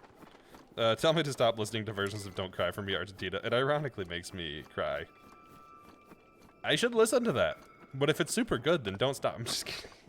Okay, time to stop listening. Listen to some of the weird stuff I sent you. Grim Heart by Peru, man. Best meditation music ever. Sounds really good. I am restructuring everything. I'm restructuring all of my focuses, and I'm changing how I'm operating multiple things, because I do a lot more outside of stream than I let on.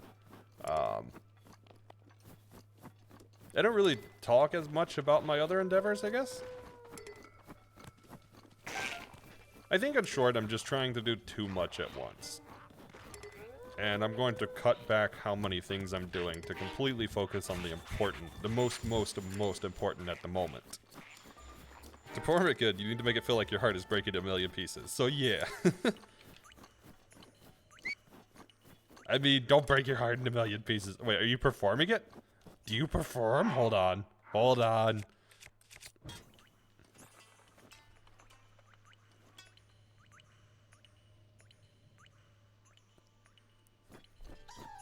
Well, this will take 5 years to melt.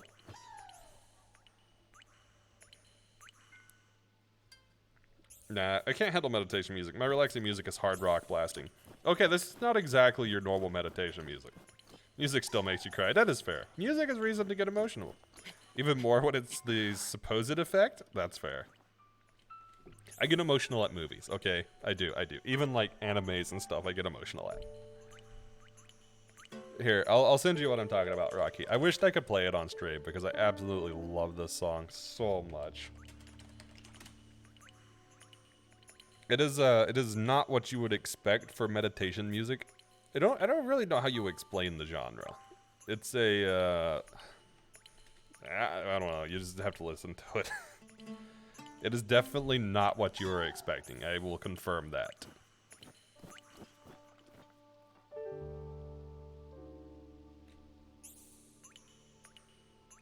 Alright, I'll send it to you too, Nina. The TLDR is I have a little bit of a strange taste when it comes to music. It's like, it's calming, but not in the same way as like music without melodies. Like, it's got a melody. It's got pieces to it. But it's like... Okay, basically, my brain doesn't stop, like, ever. So the easiest way for me to stop my brain is to overload it. So if some kind of, like, crazy, super hyper-technical music is playing, that is the way that I can stop my brain from firing all, like, way too fast. And I'm not saying, like, oh my god, I'm giga-brain. I'm saying, like, anything from, like, anxiety to, just, well, anything from I have a task I need to complete that I can't get my mind off till I complete it, like, my brain doesn't stop. And the only way I can stop it is to completely overload. You once had, like, this metal cover of The Plagues from Prince of Egypt. Fell asleep at about it, Egypt. I mean, that's fair, that's fair. I do like me some metal. Mikasa, or Vel of Maya, Mikasa in particular, is really good. I love that one. I love me some System of a Down sometimes, though. I mean, metal in general I quite like. But, like, Dragonland, Elven King, Vel of Mikasa, that type of stuff in particular. Especially, like, Dragonland. I really like the symphonic metal. But not the, like, hyper, I don't know how to explain it. It's tastefully done in a classy style, not just to be symphonic metal, but like actually have driven motifs, have actual melody and like progressions, like not just there to be there. My mind was a garbage place to get lost. Might be a little better now. Same here. No break for break. Not even when I sleep. Okay, I think my brain moves a lot when I sleep still, but it's mostly anxiety and stuff. But I never remember what happens during my sleep. I never remember what was going through my mind. You know what, we're gonna do this the same way as Lateless.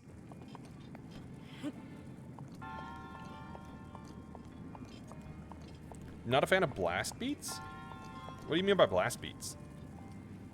I probably just don't know the terminology. I probably know what you're talking about, but I don't know the terminology.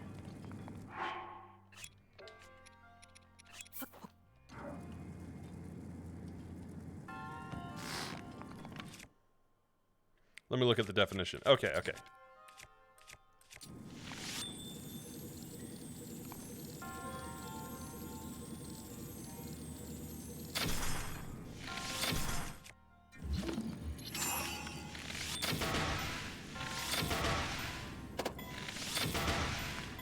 Should be good. Oh, it was close. It was close. Okay, okay, okay. Maybe some romance songs if I want some theme in your dreams.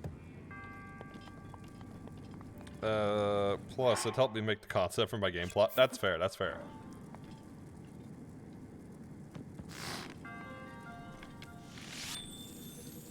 I have, like, a set of music that I go to if I need, like, creative stuff.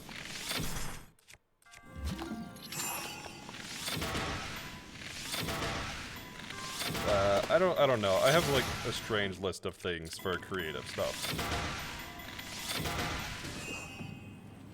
Oh, come on. It was right there. It was right there. All right, let's reload the shrine because I don't want to get rid of that many bows. A blast beat is a type of drum beat that originated in hardcore, punk, and grindcore. It's often associated with certain styles of extreme metal, namely black metal and death metal, and occasionally in metalcore. In Adam McGregor's definition, the blast beat generally compromises a repeated 16th note figure played at a very fast tempo and divided uniformly among the bass drum, snare, and ride crash or hi-hat cymbal. Blast beats have been described by pop matter contributor Whitney Straub as maniacal percussive explosions, less about rhythm per se than sheer sonic violence. No, not that type of stuff. So the difference is I have to be able, if it's just noise, it doesn't help. You think I also took a cue from Mario Galaxy for your plot? That's fair, that's fair. So, no, it's got to be more than noise. Like, there has to be a rhythm. Because I was a musician for quite a while. So, I can get lost in a specific line of music or, like, piece if I can, like, visualize how to play it and break it down. Like, if it's just noise, it doesn't help. But if it has like a very interesting rhythmic pattern or melody, or like just progression of chords or whatever, I can get lost in that.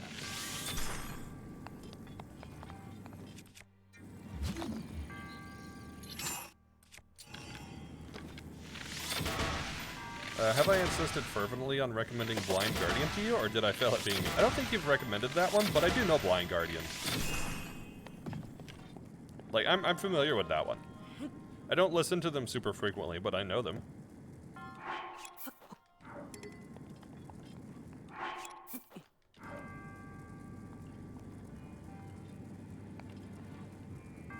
You know what? Why don't I just...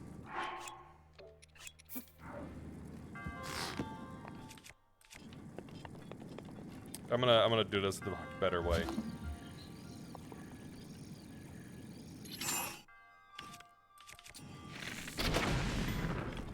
There. That should do it.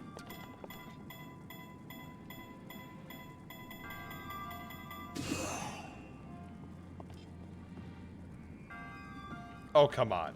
Oh, come on. Okay.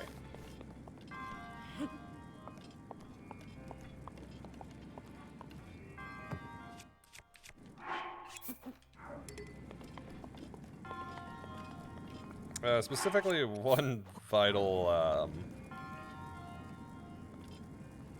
plot point in the plot. Wait, it's one vital point, or plot point. The plot. Yeah, I put it over there again. All right, I'll restart this one. Let me just do the bomb arrows. The bomb arrows are way easier for this. Take a cue from how Mario Galaxy ends with the universe ending, but then exploding with all the components of the past universe simply being rearranged. I haven't actually played Galaxy through. I should play it through. Even if the song is over 10 minutes long. Wait, trying to put that Iliad in the song is daring, even if the song is over 10 minutes long as a result. See, as long as there's like a specific notable pattern, well, not necessarily a pattern, but like if there's a notable line, that I can focus on and like pick apart musical pieces behind it, not just something that's like, you know, over and over, then I can kind of lose myself in it. Very relaxing music. I can sit, if you like that, I have some other random things I posted in the music channel that I quite like.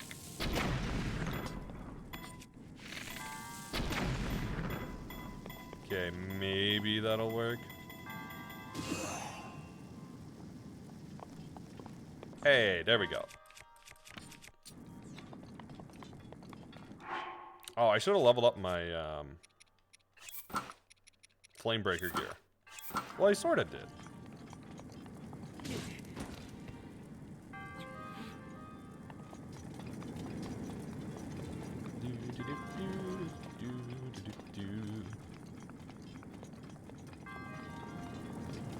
Wait, Mario Galaxy Blind Run, win. Win!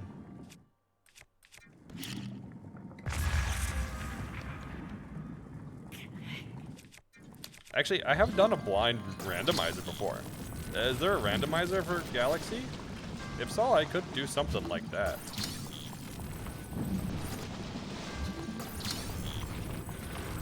Sent you a song I made.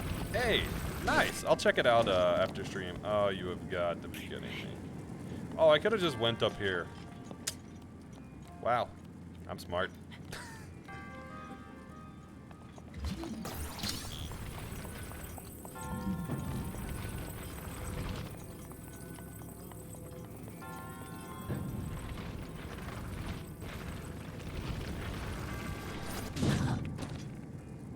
I mean, if it works, it works. There we go. It wasn't graceful, but it works. I just thought of an easier way to do this, too. I could have just taken the metal block down at the bottom and just octo-ballooned up. That would have been way easier.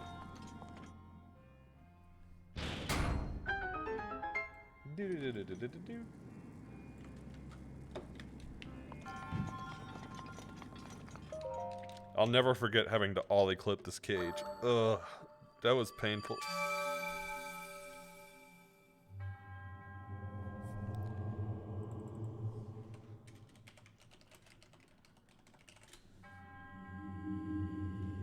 I'll send you one sort of eclectic song, Nina, that I like.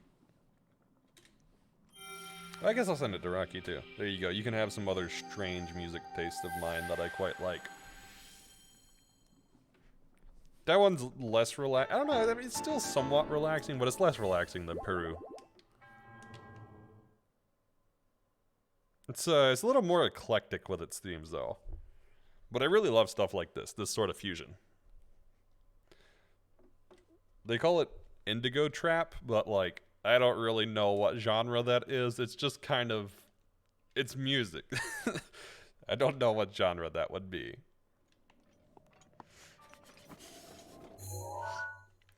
Alright, let's try this DLC shrine. What was this one called?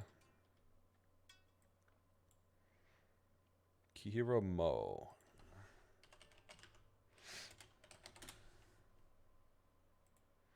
What do we need to do to get inside of this? This was the Yiga clan one, right?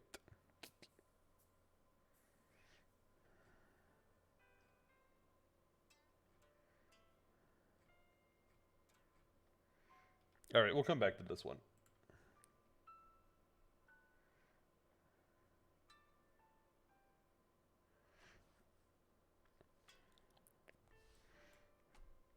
Monya Toma. Where is Monya Toma?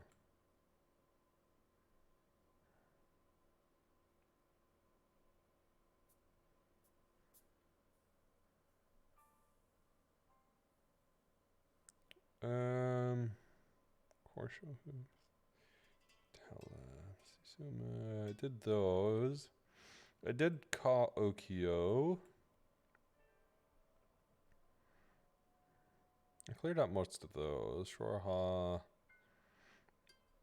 Oh yeah, I did Kamiya Omuna, I think. Actually, I don't think I did the inside of that one. Keirama. I don't think I've done Keirama.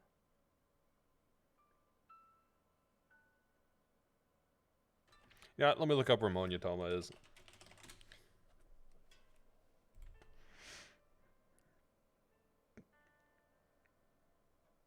Oh, thanks, guys. There we go. Okay, so Monya Toma is one that I've already done.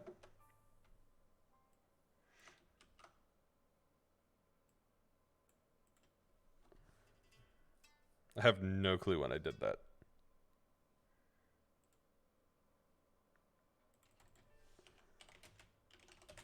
Alright, what about Quarame? Where's Quarame? That one is in Death Mountain. Oh, yes, yes. This one will be a little more interesting. Alright, this will be the last one I do for today, I think.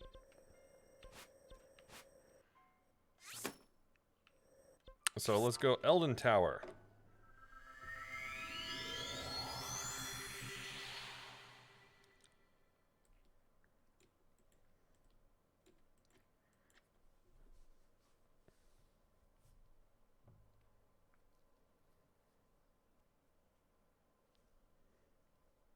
I swear, I'm gonna have missed a shrine. I probably got one shrine wrong somewhere.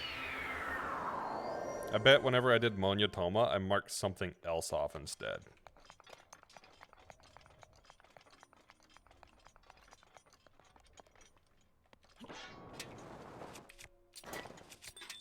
There we go.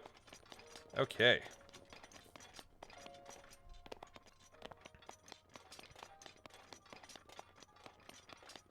We're gonna try to get over to this one without doing the hard way.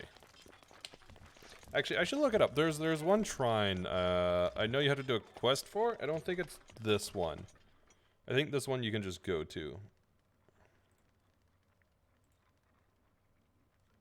Yeah, this is the one you can just go to.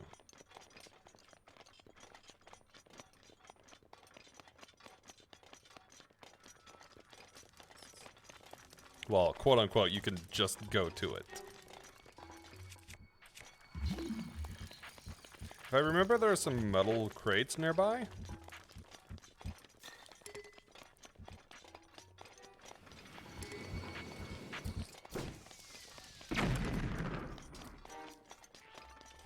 Let's switch to Master Sword here.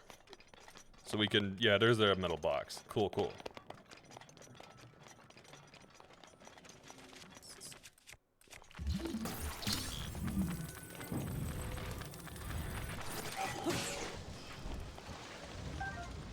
There we go, we can get across with these.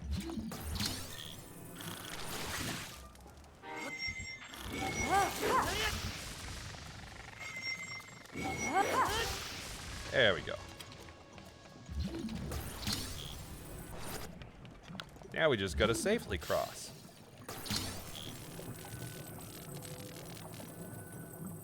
Keyword being safely.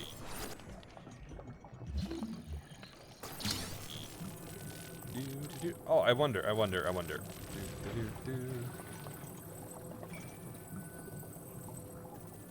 I can't tell if I'm moving or not. I think I'm moving.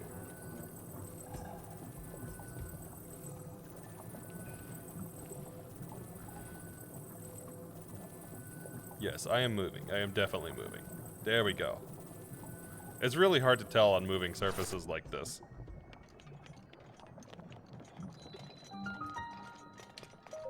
Ooh. Work smarter, not harder.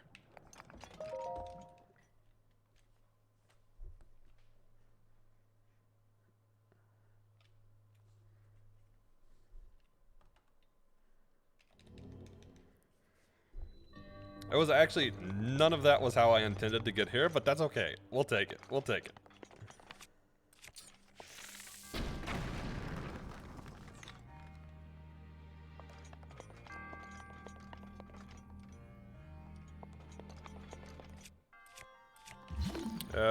There are some magnesis blocks. I'll have to do this one semi-normal, I think.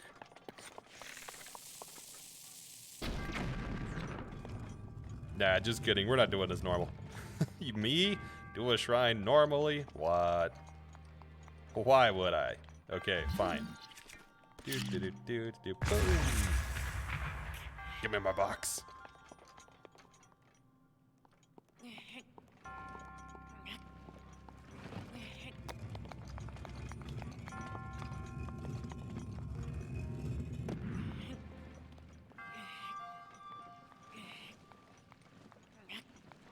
And now we push the box this direction.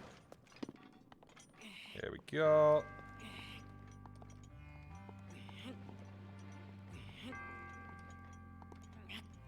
Now we just push it a little closer. Right about there. Now we climb on top.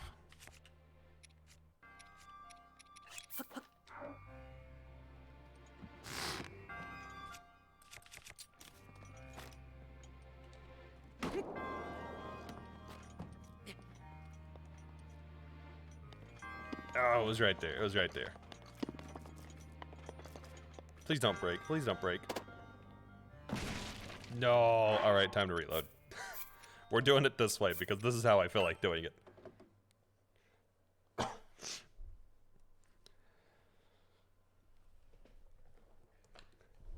Why do things normally when you can be abnormal?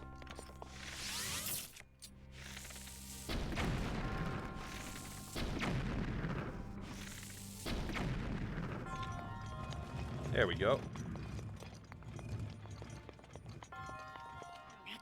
Do do do do do do do. Plus, I mean, come on. I can't not take the box. I gotta take the box. Actually, why isn't this one going down?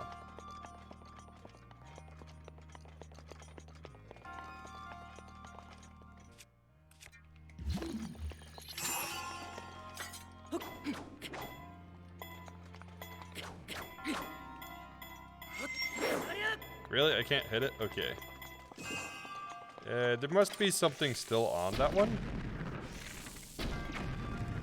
There we go.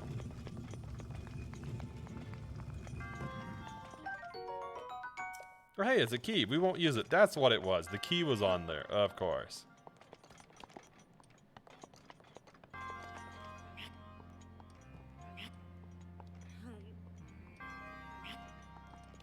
Do do do do.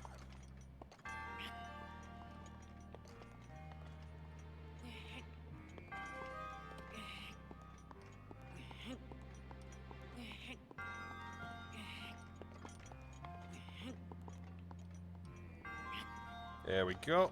Close enough. And now we just do. And because octo balloons will pull it this way, I should do it this way this time instead. And we just do. And da da da da da. Because I'm too lazy to do this the normal way.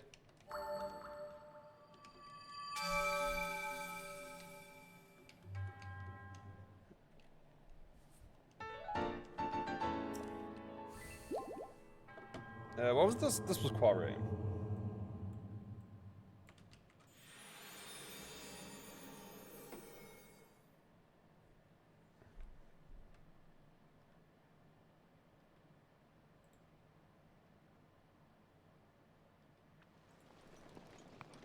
All right, this is where I will call it today. Don't burn my Korak leaf. Don't bomb. There we go. No, I need my Korak leaf for later.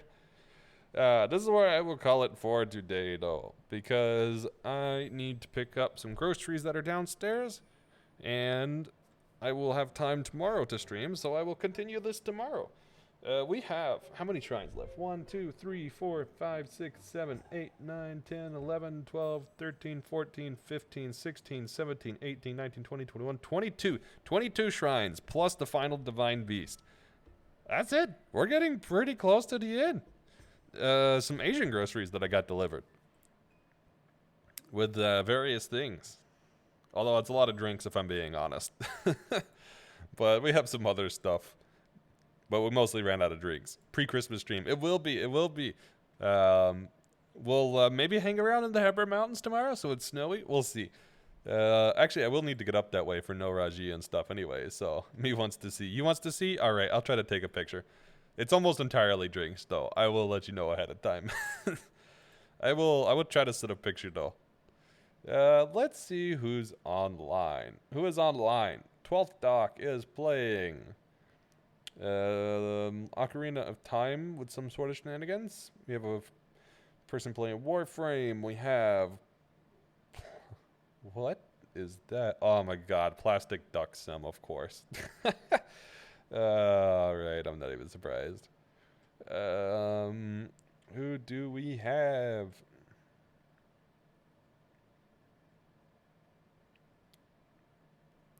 Lucas is playing Secret of Mana. We got somebody playing Metro Exodus, Phasmophobia, Pummel Party, War Thunder, Final Fantasy 14. Let's raid. You know what?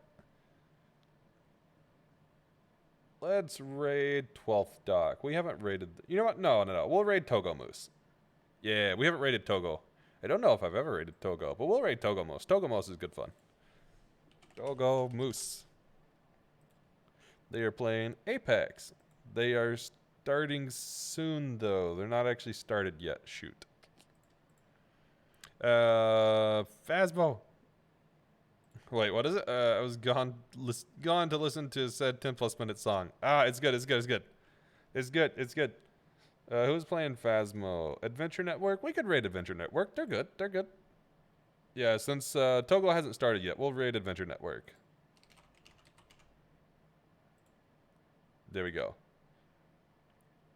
Okay, so if I don't see you again before Christmas, I hope you guys have a wonderful Christmas and holiday season if you don't celebrate Christmas, or if you don't celebrate anything, just have a nice break from everything.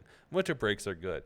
I will be back tomorrow with more Breath of the Wild, and then I will post schedule for next week sometime over the weekend, sometime soon. I'll figure it out. Also, if you have not joined the Discord and you want to attend a movie night, we will be doing a movie night next week, and I need to actually announce that in Discord, but yes, we will be doing a movie night next week in Discord. So, if you're interested, feel free to hop in the Discord here. And with that said, if you could copy that raid message and stay tuned to Adventure Network if you don't mind hanging around for the raid for just a minute. Scrub missing on a raid for not starting fast enough /S. Scrub. All right, guys. Hope you guys had a good time. I certainly did. And I will see you next time.